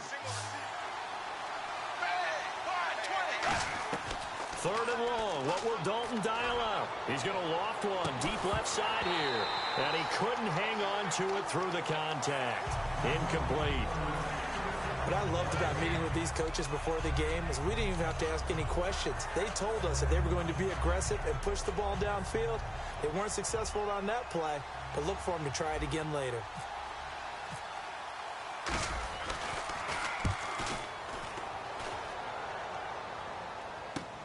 This is fielded at the 27.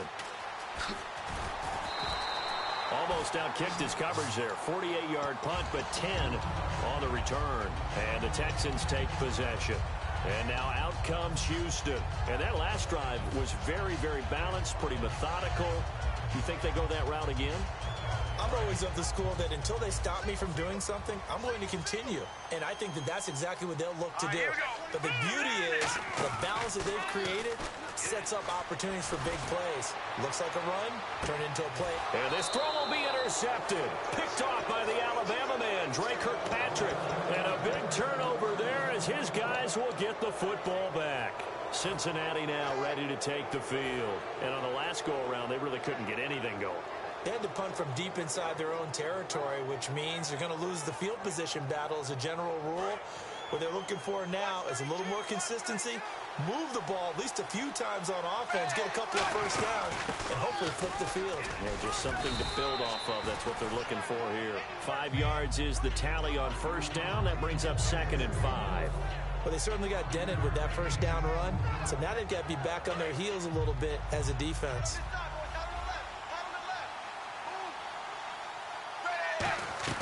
It's 2nd down. Dalton looking. And the hit jarred it loose. It's incomplete.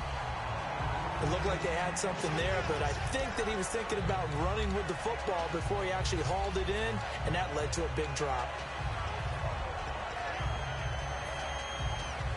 Incomplete pass on 2nd down. Let's see what the offense draws up here on 3rd. They'll run. This is Burkhead. And he's brought down after a good gain. And they pick up 25 as they convert on 3rd. Alongside Charles Davis, Brandon Gaudin, and it's the Bengals with a football to begin quarter number 2. And they're on the move here. They've got it 1st and 10.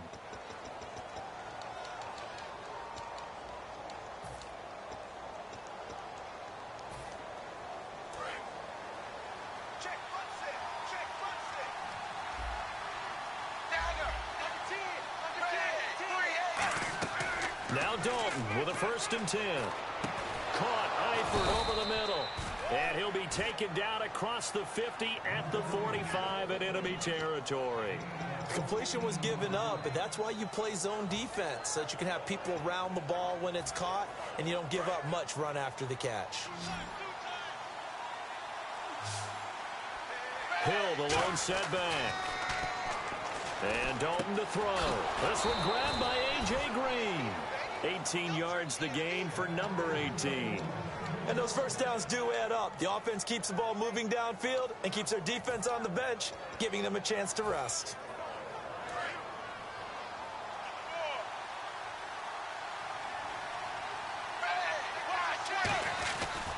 Now a first down carry. It's Hill. And he is going to lose yardage here. A loss of a full 3 yards, and now it's 2nd down. There's another example of why they haven't scored any points so far. I think it's time to abandon the run game, spread things out, and go to the air. It certainly can't be any worse than what they've done so far. 8 yards on the run, and that cuts us down to a 3rd and about 5. On a 2nd and long, it's really nice to see an offense that has enough confidence to run the football in that situation. I think that goes back to their practice and game planning. They've seen things that they've seen on tape and in previous games that led them to believe that even in a long-distance situation, they can still run the football and gain enough yardage to put themselves in a good spot on 3rd down.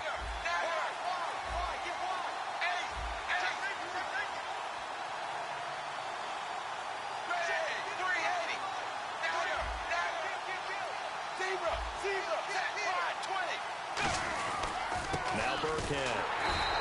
A loss of a yard, and it brings up 4th. So they're going to come to the line here, and it appears trying to go for it on 4th. The insistence of speed at every position is really seen at the defensive end spot.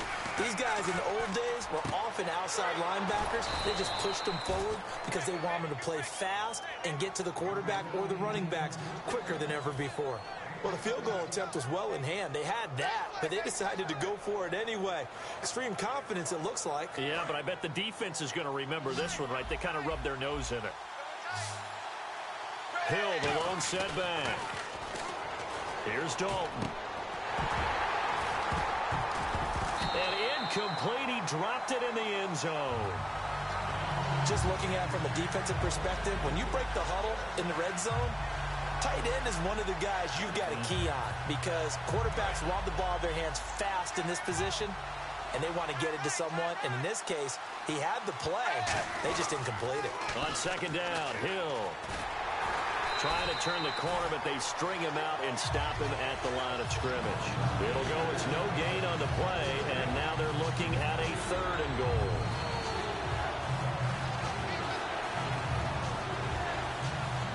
And the seemingly endless drive continues.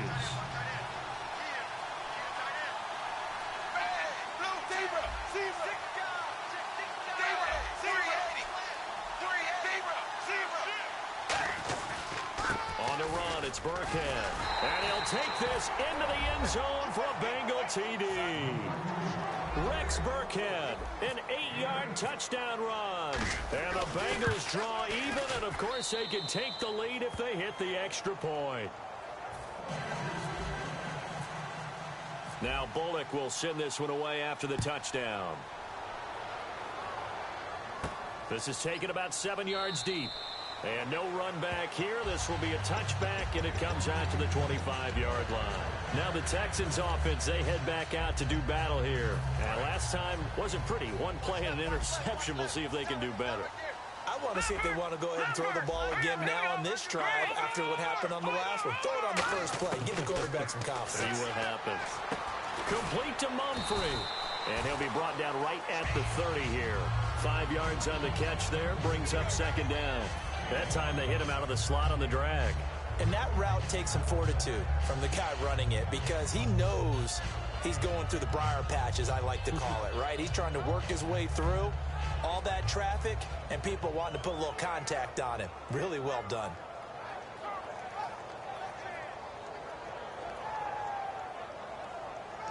So 2nd and medium, 2nd and 5 now. Miller, the lone setback. Throwing, Osweiler. Fuller brings it in over the middle. Only 3 yards on the catch. It's 3rd down. And just a small glimpse there as to why they like this rookie so much. And that's why they lit up a little bit in our meetings with the coaching staff. Yeah, when we talked about him, they did. Yeah, they like his work ethic. You know, this guy's running every route well in the route tree and getting better at it all the time. Really honing his game. They expect a pretty good jump out of him as things continue to move on. On 1st and 10, it's Osweiler.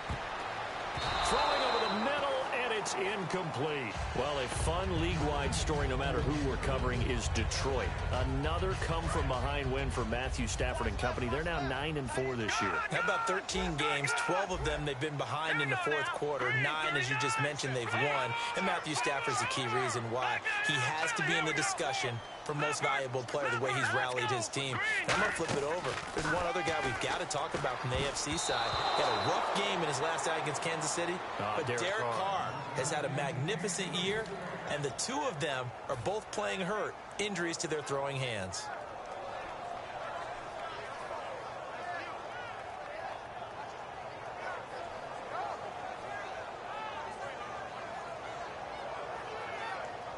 And it looks like this will likely be the last play before we hit the 2-minute warning. Let's see if they can sneak one more good play in before the 2-minute signal.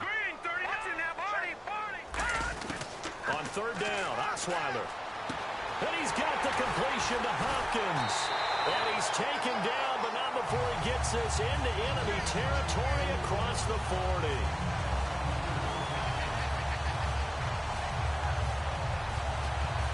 And now a 1st down following that long gain. Detroit! They'll run it now out of the gun. And he'll take this one down to the 36. Give him 3 on 1st down. It'll set up a 2nd and 7. Well, I think we know by now that every run is not going to be broken and get all the way to the end zone. But these short ones still have their value. You can still set up your play action and throw the football.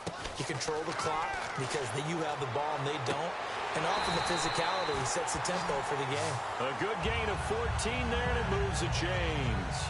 If you're running out route, it's likely you're going to end up near the sideline. And what did we just see there?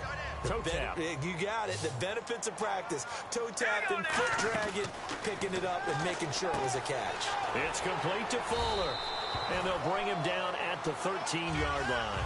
Give him 9 there on the 1st down completion. What's fun to watch is these college receivers transitioning into the NFL and how they grow as route runners.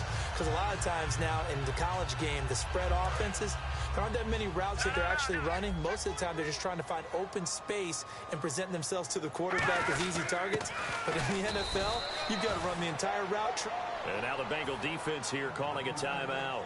It's just their first, so they'll have 2 remaining here before we get to halftime.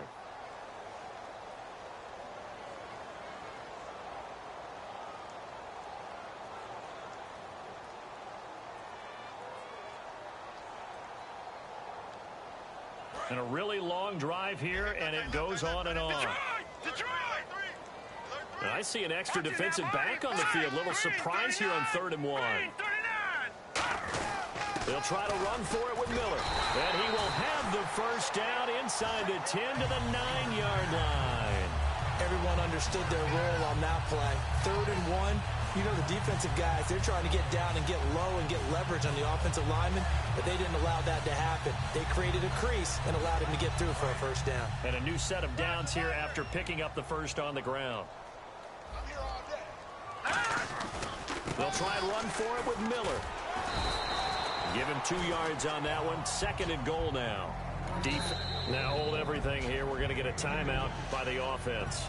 It's just their first, so they'll have 2 remaining here before we get to halftime. They isolate Hopkins on the left side.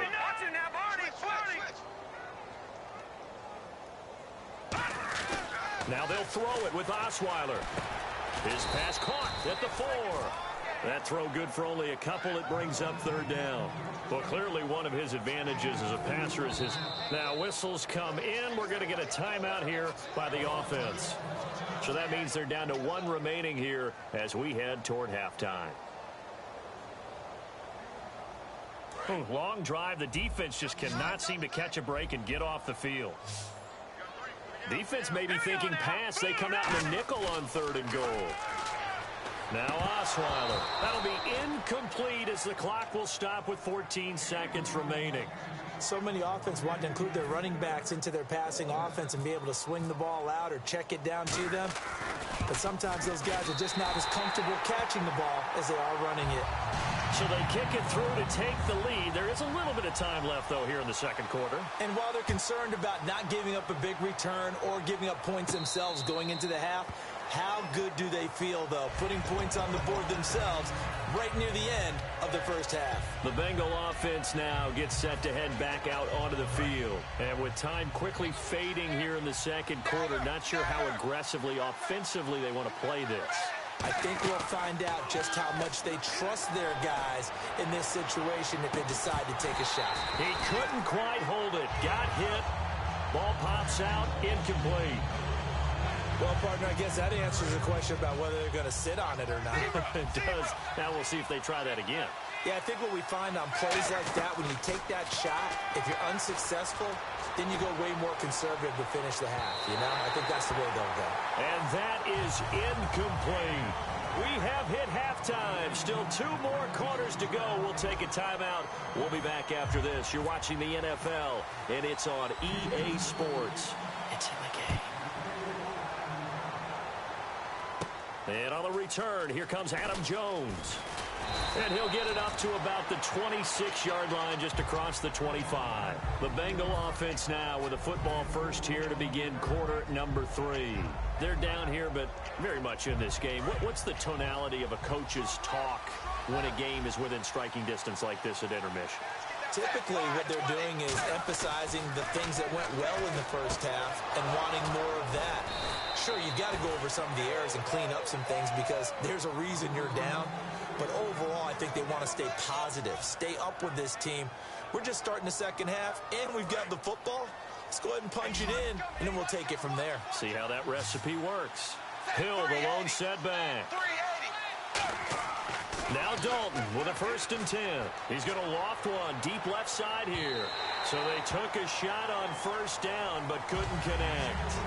But depending on the team, they call that an explosive play or a chunk play, the one that they got on the previous one.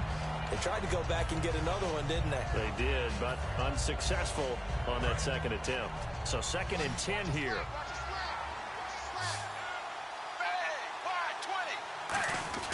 Another look for Dalton on 2nd and 10. A dump off now to Hill. And he'll be brought down, it looks like right at the 40. It's a gain of 7, and that's going to lead to a 3rd down. Everyone's got to be able to catch the football. Doesn't matter what position you play, but if you're on offense, be aware a ball may come your way. So completion on 2nd down, that brings up 3rd. They'll try and run for it. Here's Hill. And he gets it to the 34. Good enough for the first. They get 6 on the pickup there as the drive will continue.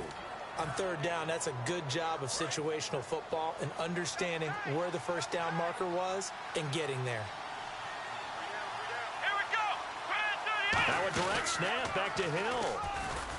And he'll get this down to about the 30, 31-yard line. 3 yards on the pickup there, and it'll be 2nd down. Partner, we know today's NFL is really built around the guy throwing the football. But these short runs, they still pay dividends because they can take their toll on a defense, and they can add up as the game goes along. You control the clock, you control the ball, and that way you often control the game. Now Dalton to the left side here for Eifert. The reception good for 7. It's 3rd down.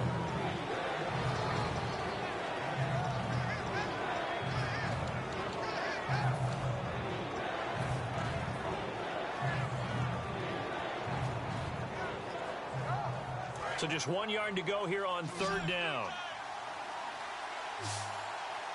Hill, the lone setback. Throwing, Dalton. That's caught by his tight end, Uzama. It's a gain of 4 there, and it gives him a new set of downs.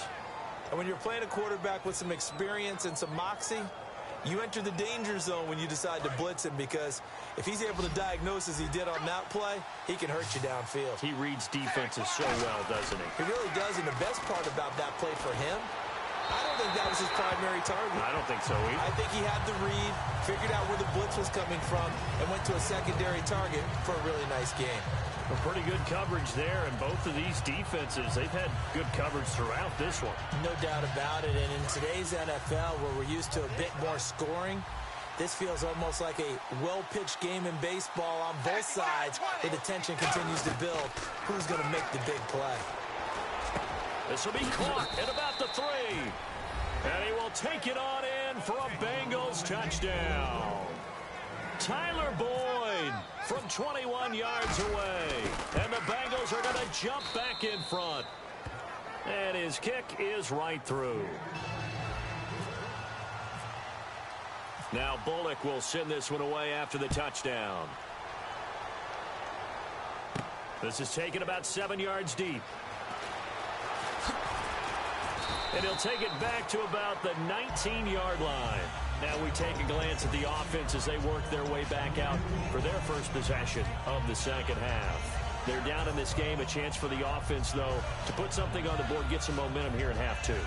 Try and get things kick-started for them. And you know at the half, they discussed how they were going to get that done. This is where scripting comes into play a lot of the time. How many plays do you script coming out of the second? Most of the time in the first half, you're scripting 12 to 16. I think in the second half, you're really scripting more. And that's caught inside the 30. Touchdown, Houston. Will Fuller, an 80-yard touchdown. And the Texans have once again taken the lead. Charles, there aren't really any slow receivers, but there's fast and then really fast. He's really fast, and he showed off the afterburners there. And that he is, because when he took off, I was thinking there's no chance that he can actually reach him with that pass. Yet he did, and he's still sprinting. And just think about what that does for everyone else on his team, because his ability to stretch a field opens things up for the rest of the receivers on the team. The Bengals offense now, they head back onto the field, and they're hoping to capture some of that magic they had last time out when they were able to put together a scoring drive, but they're still down here, Charles. Not the major concern, though, because of what you talked about. They scored the last time out. They feel good about themselves. They feel like their game plan is now in effect.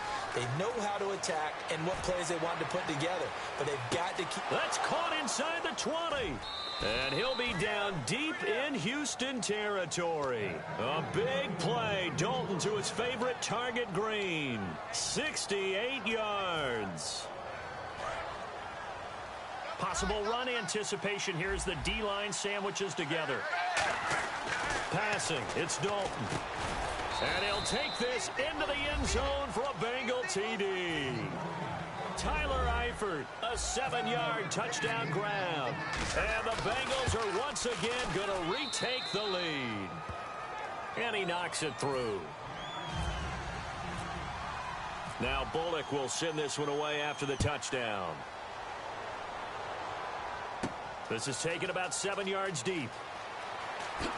And all deep in his own territory. He coughs up the football. And the Bengals grab it. Now a hit and a loose football. And he won't get all the way into the end zone as he's out of bounds, but not before getting it down inside the 10.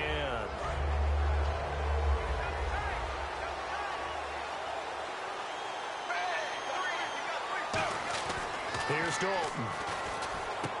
And that is caught. He's got it for a Bengal touchdown. A.J. Green from 6 yards away. And the Bengals add on to their lead. And that one pushes the lead up to 11.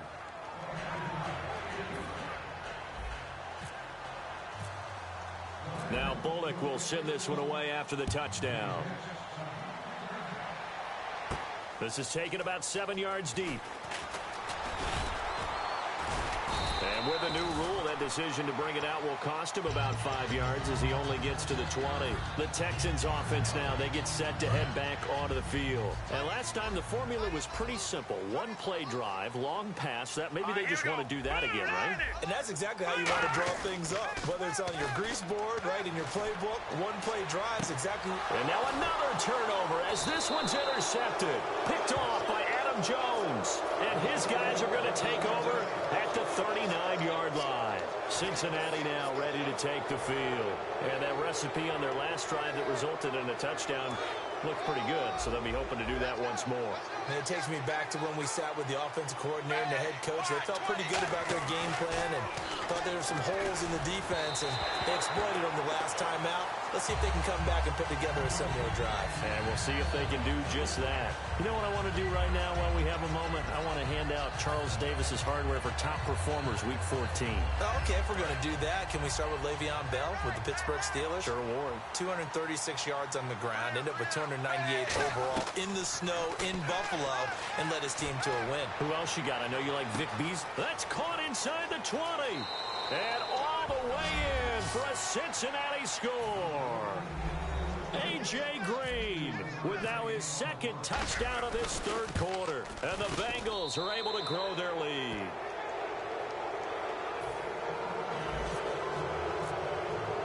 Now Bullock will send this one away after the touchdown. This is taken about 7 yards deep. And he'll take it back to about the 19-yard line. And here comes the Texans now. And last time, one play interceptions. So this offense, they should be fresh. That's a good way of putting it. And I can't wait to see what they decide to do with play calling, because a one-play drive where you throw an interception, a lot of people think the very next time out, run the football, don't give them a chance. Maybe play action. I think maybe you go play action, show your quarterback, get a little confidence in him, and let him fling another one. Well, here in the booth, we have a playoff picture if it ended today, and I'm looking at the AFC to take a quick pivot. At Patriots, Chiefs, Raiders, all looking very good. Pass out, a lot of shuffling still could be done. Well, let's face it, AFC East has been locked down for a lot of years, so we know how that's going to turn out. But let's head out west, because Oakland and Kansas City are tied at 10-3. But Kansas City swept the season series, so they have the ultimate tiebreaker right there. And the AFC South, the records may not be pretty, but it's snug there. Houston, Tennessee both tied, and Indianapolis is one game back. And a nice gain of 21 yards.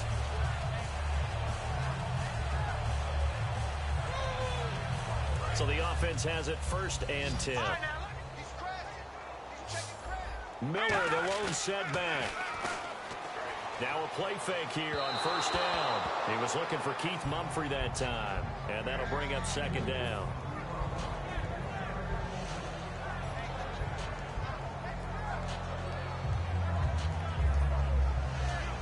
And on 2nd and 10 now.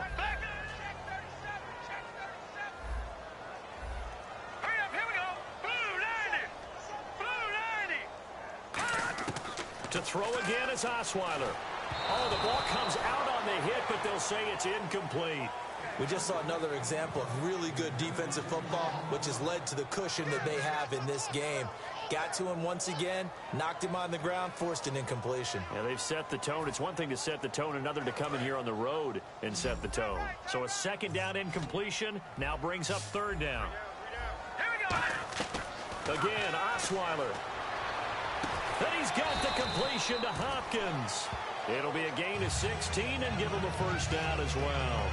He's such a good route runner. Shows it there on third down. Very proficient and a good pass. And you know what I've observed over the years in the NFL? The better a route runner you are, the more confidence your guy's going to have in you to go to you in important times because he can trust you being in the right spot, and they connected there and picked up the first down. Now Osweiler, right side, caught Fedorowicz. It's a gain of 11 yards that time, and it produces a new set of downs. Almost not fair. The big guy running the corner route, being able to lean and push and get to where he wants. So how do you stop it? A lot of times you want to have a linebacker on him, a bigger body guy who can handle him physically, but a lot of times that doesn't work as well because his quickness often wins the route. They go play action here on first down. Complete to Mumphrey. 26 yards on the pickup there. And the Texans are going to have a first and goal. In recent years, the slot receivers really gained stature in the NFL because they can do so many things.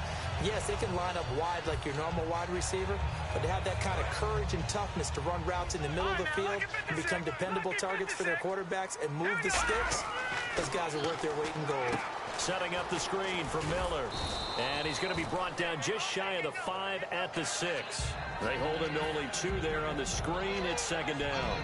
In order for a screen pass to break big, a lot of things have to come together and be well executed. But all it takes is one small thing to go wrong and keep it from being a big game.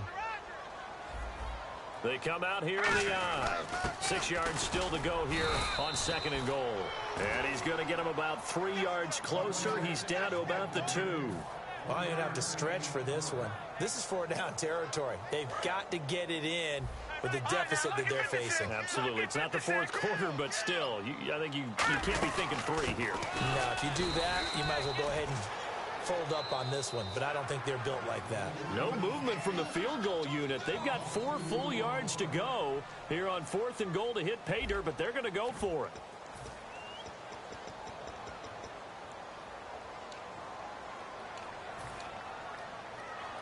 And we'll begin it with a field goal try here from the right hash, and this one just a chipping.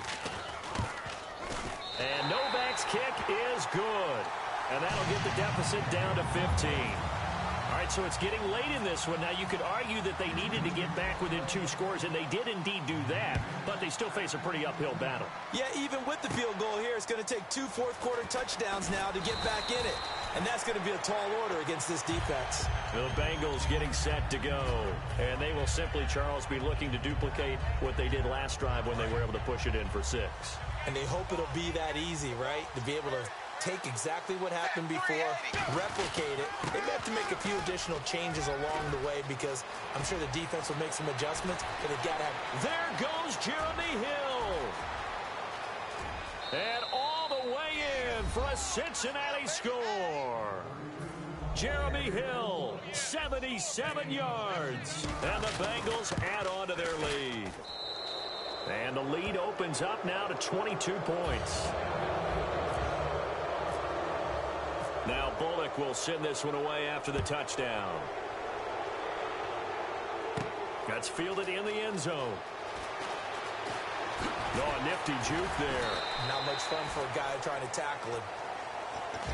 Out comes the Houston offense as they get set to take over here. And last time they got 3 points, but it was a chip shot field goal. And when you go to the sideline after a chip shot field goal, maybe the offense not too happy. It's a balancing act, isn't it? Because you're exactly right. They're none too pleased that they didn't punch it in for 6 points.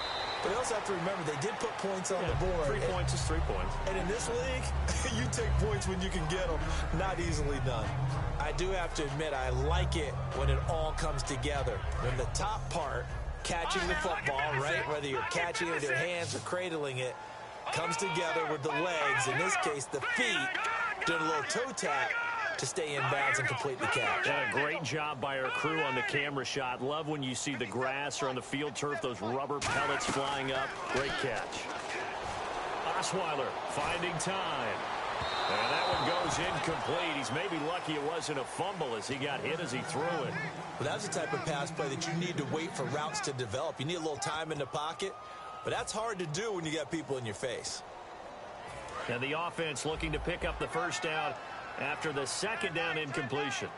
Now let's go. No. Check. Patriot. Watch it now, Barney. Get up. Get on your feet. Gun. Leopard. Now Osweiler. He finds his target, Fuller. And he'll be taken down, but not before he gets into enemy territory. So he makes the grab and the chains move forward. Nice job by the offensive line giving them time to complete that first down pass. Now let's go. On first down, Osweiler. And some space here. And he's going to go out of bounds, taking it down inside the 25. A good pickup there, 26 yards. So here we go, 1st and 10 now. They isolate Hopkins on the left side. They'll throw on first down with Osweiler. Fuller brings it in over the middle. Just a yard on the catch there. It'll be 2nd and 9. And now they're in the hurry-up. Here we go. That's it now, Barney. All right, here we go. In motion right is Hopkins. All right, now, lucky 56. They go play action with Osweiler. It's complete to Fuller. And he takes it down to the 10-yard line. It's a nice pickup of 12 yards, and it gives him a 1st and goal. Love the call by the offensive coordinator, recognizing the situation very well, calling for the play-action pass, and completing it. And here comes play number 6 on this drive. All right, now, lucky 56. Miller, the lone setback. But they'll give it to him here. Only about a yard there as he takes it from the 9 to the 8. Every team we ever talk to that continues to run the ball in a game, even when they haven't had much success, all talks about attrition, don't they? If you keep running it, eventually good things are likely to happen. It's been a hard go in this game today, hasn't it? Yeah, this defense, they met pretty much every challenge in front of them this afternoon. They're still trying to run the ball, but they're not finding much space. 4 yards on the completion, and it sets up a 3rd down.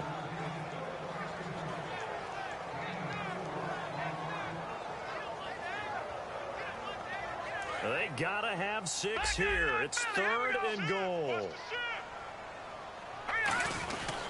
This is the running back, Blue. And he gets into the end zone. Touchdown, Houston. Alfred Blue, his 2nd touchdown of the afternoon. And the Texans get a bit closer. And they will line up now for the 2-point try.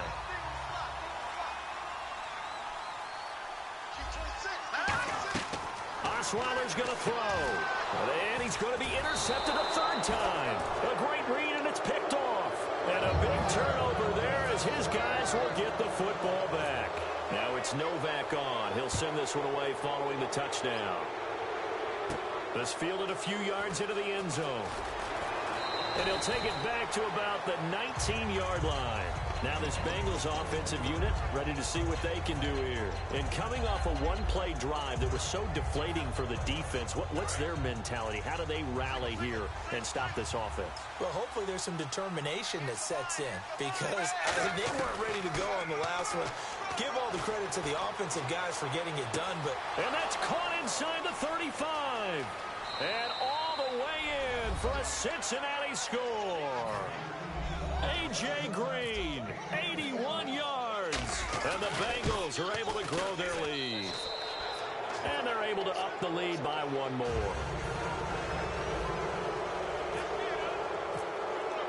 Now Bullock will send this one away after the touchdown. That'll be taken in the end zone.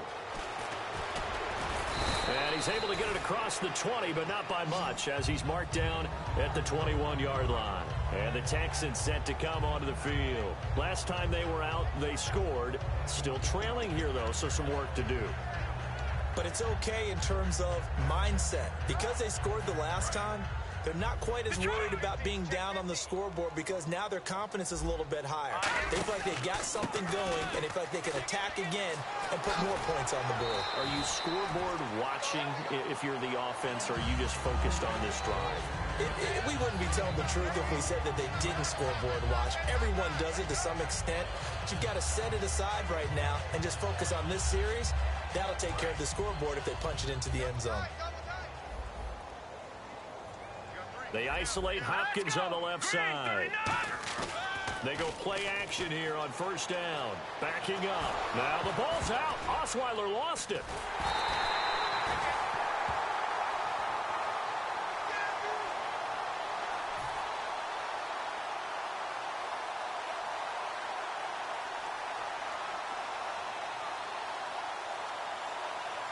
The fumble, but they're able to maintain possession. Now it's second down. Leopard! Leopard! Here we go! Lock it up, Philly! Here we go! All right, now, lucky 56! Lucky 56! Out of the gun, it's Osweiler. And he's going to be intercepted a third time. Picked off by the Alabama man, Dre Kirkpatrick. And they will take over at the 26-yard line. It's just been one mistake after another on the offensive side of the ball. That's now 3 interceptions to go along with 2 fumbles for them. And if you're going to turn the ball over 5 times in the game, your chances to win. Hill's hit, and he lost the football. But I think a Bengal player was able to get in there. He was. And they'll keep possession of the football.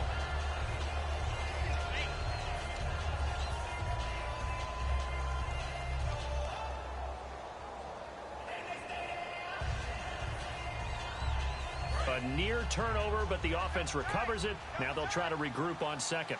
They'll come up now in the Wildcat package.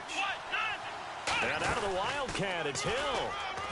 And that formation won't yield much here as he'll get back to the line of scrimmage, and that's it. And they'll lose a yard that time, and that's going to lead to a third down.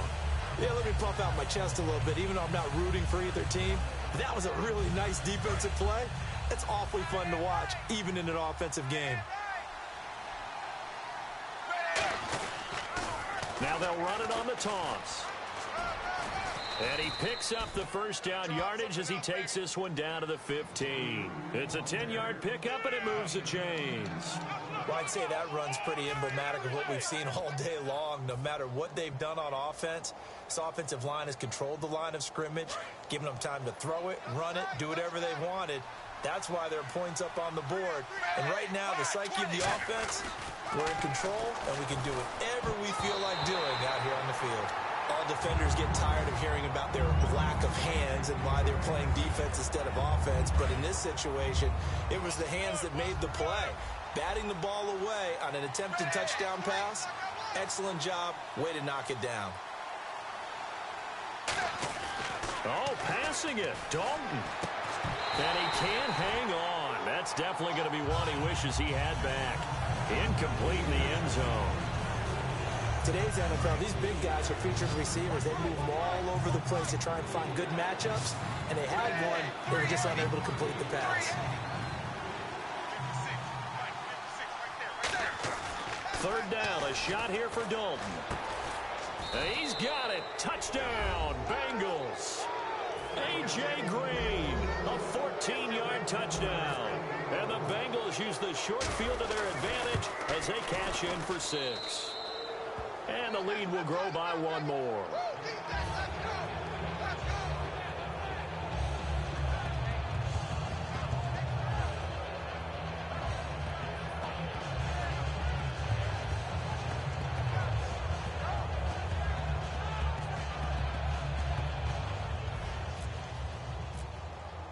Now Bullock will send this one away after the touchdown.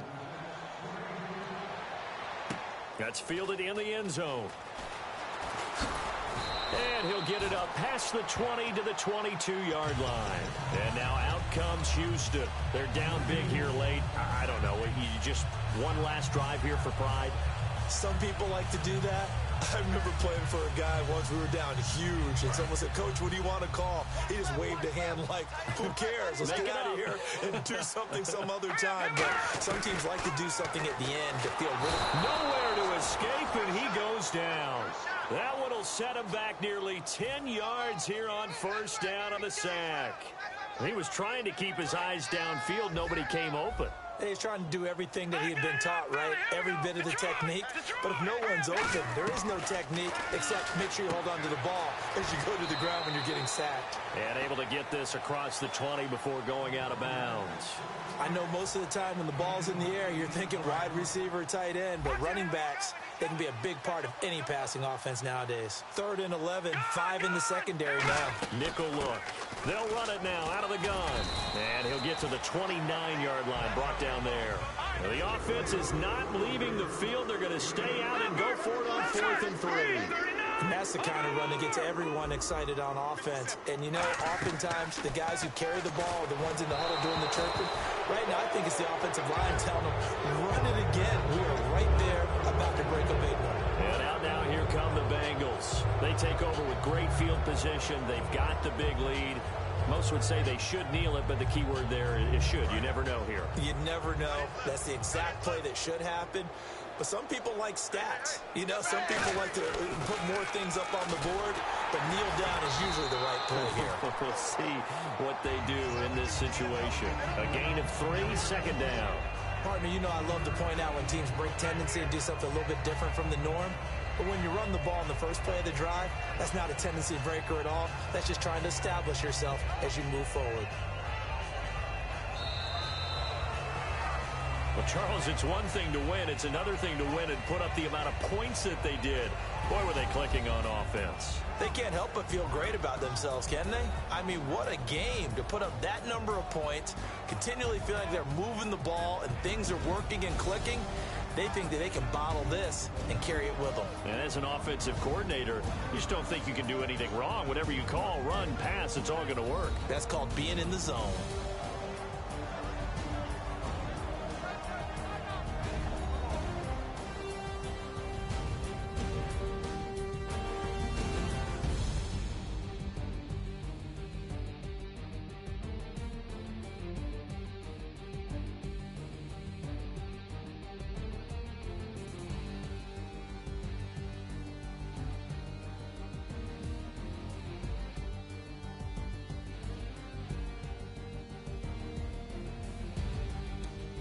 So that'll do it for us. For Charles Davis and all our crew, I'm Brandon Gaudin. You've been watching the NFL on EA Sports.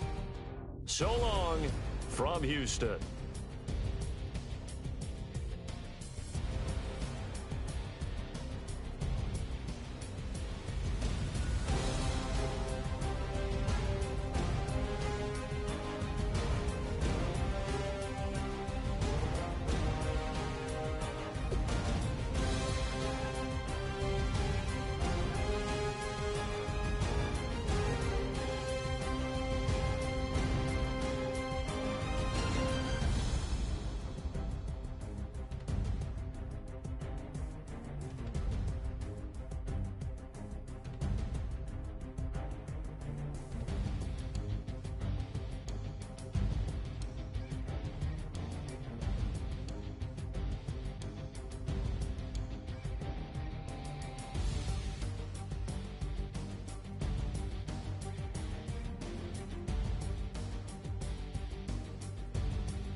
make me beg, don't make me wait.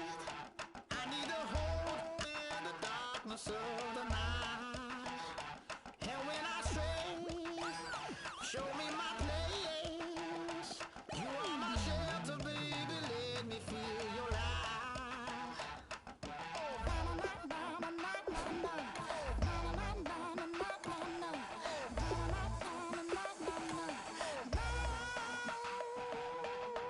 One foot in a deep revival, another one going in the fire.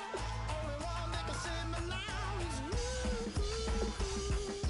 Healing, oh, I need a healing.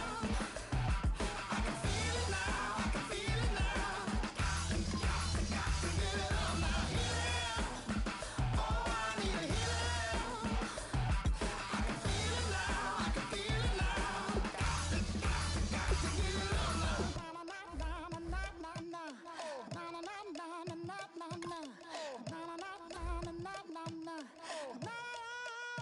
This aching pain when you're away, like a burning ship that sets the sails to you. Fingertips, press my lips, make me sing that holy song the way you do. Holy Ghost inside, let it loose and lay it on. Only one that can save me now is you. Healing, oh, I need a healing. I can feel it now, I can feel it now. Got to get it up now. Healing, oh, I need a healing. I can feel it now, I can feel it now. Got to get it up now. Oh, I need it.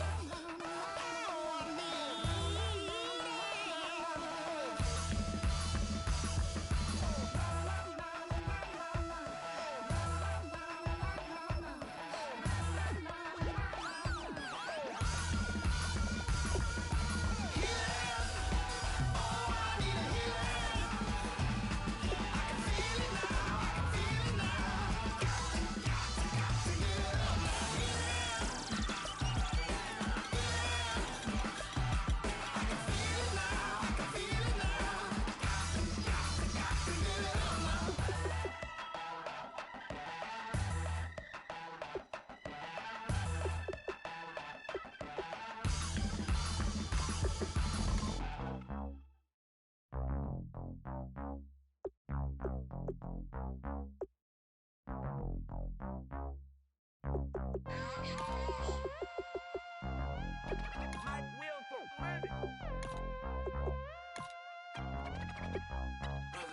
We set the roof on fire. We set the roof on fire. We set the roof on fire. We set the roof on fire. We set the roof on fire. We set the roof on fire. We set the roof on fire. We set the roof on fire. We set the roof. We set the roof. We set the roof on fire. We set the roof. We set the roof. We set the roof on fire. If I'm not mistaken, home team made it. 2 threes on my feet, then I pump fake. Baby girl, grab the quick. What if kiss it? Sweat leave, Mr. Couldn't took it quick. Hottest on the planet, got the place lit up. Fly, got expensive taste, sight and touch. We ain't on the same team. Cheer up. Boto, that make sit up. I ain't come to blend in, boy, I stand out. Money talks, you just popping off at the mouth. If I'm the topic, then the conversation heated. Ray Shrimp getting booked up in every city. Splash out with cash, had the spaz on the waiter. She messed up my order 3 times in a row. I'm good on gas, I just filled up my tank. Now let's fill up her head and let's see if she goes. We set the roof on fire. We set the roof on fire. We set the roof on fire. We set the roof on fire. We set the roof on fire. We set the roof on fire. We set the roof on fire. We set the roof on fire. We set the roof. We set the roof. We set the roof on fire. We set the roof. We set the roof. We set the roof on fire. So bad, swimming in my bed. Off with that, off with that. Young Slim, get it in my infrared.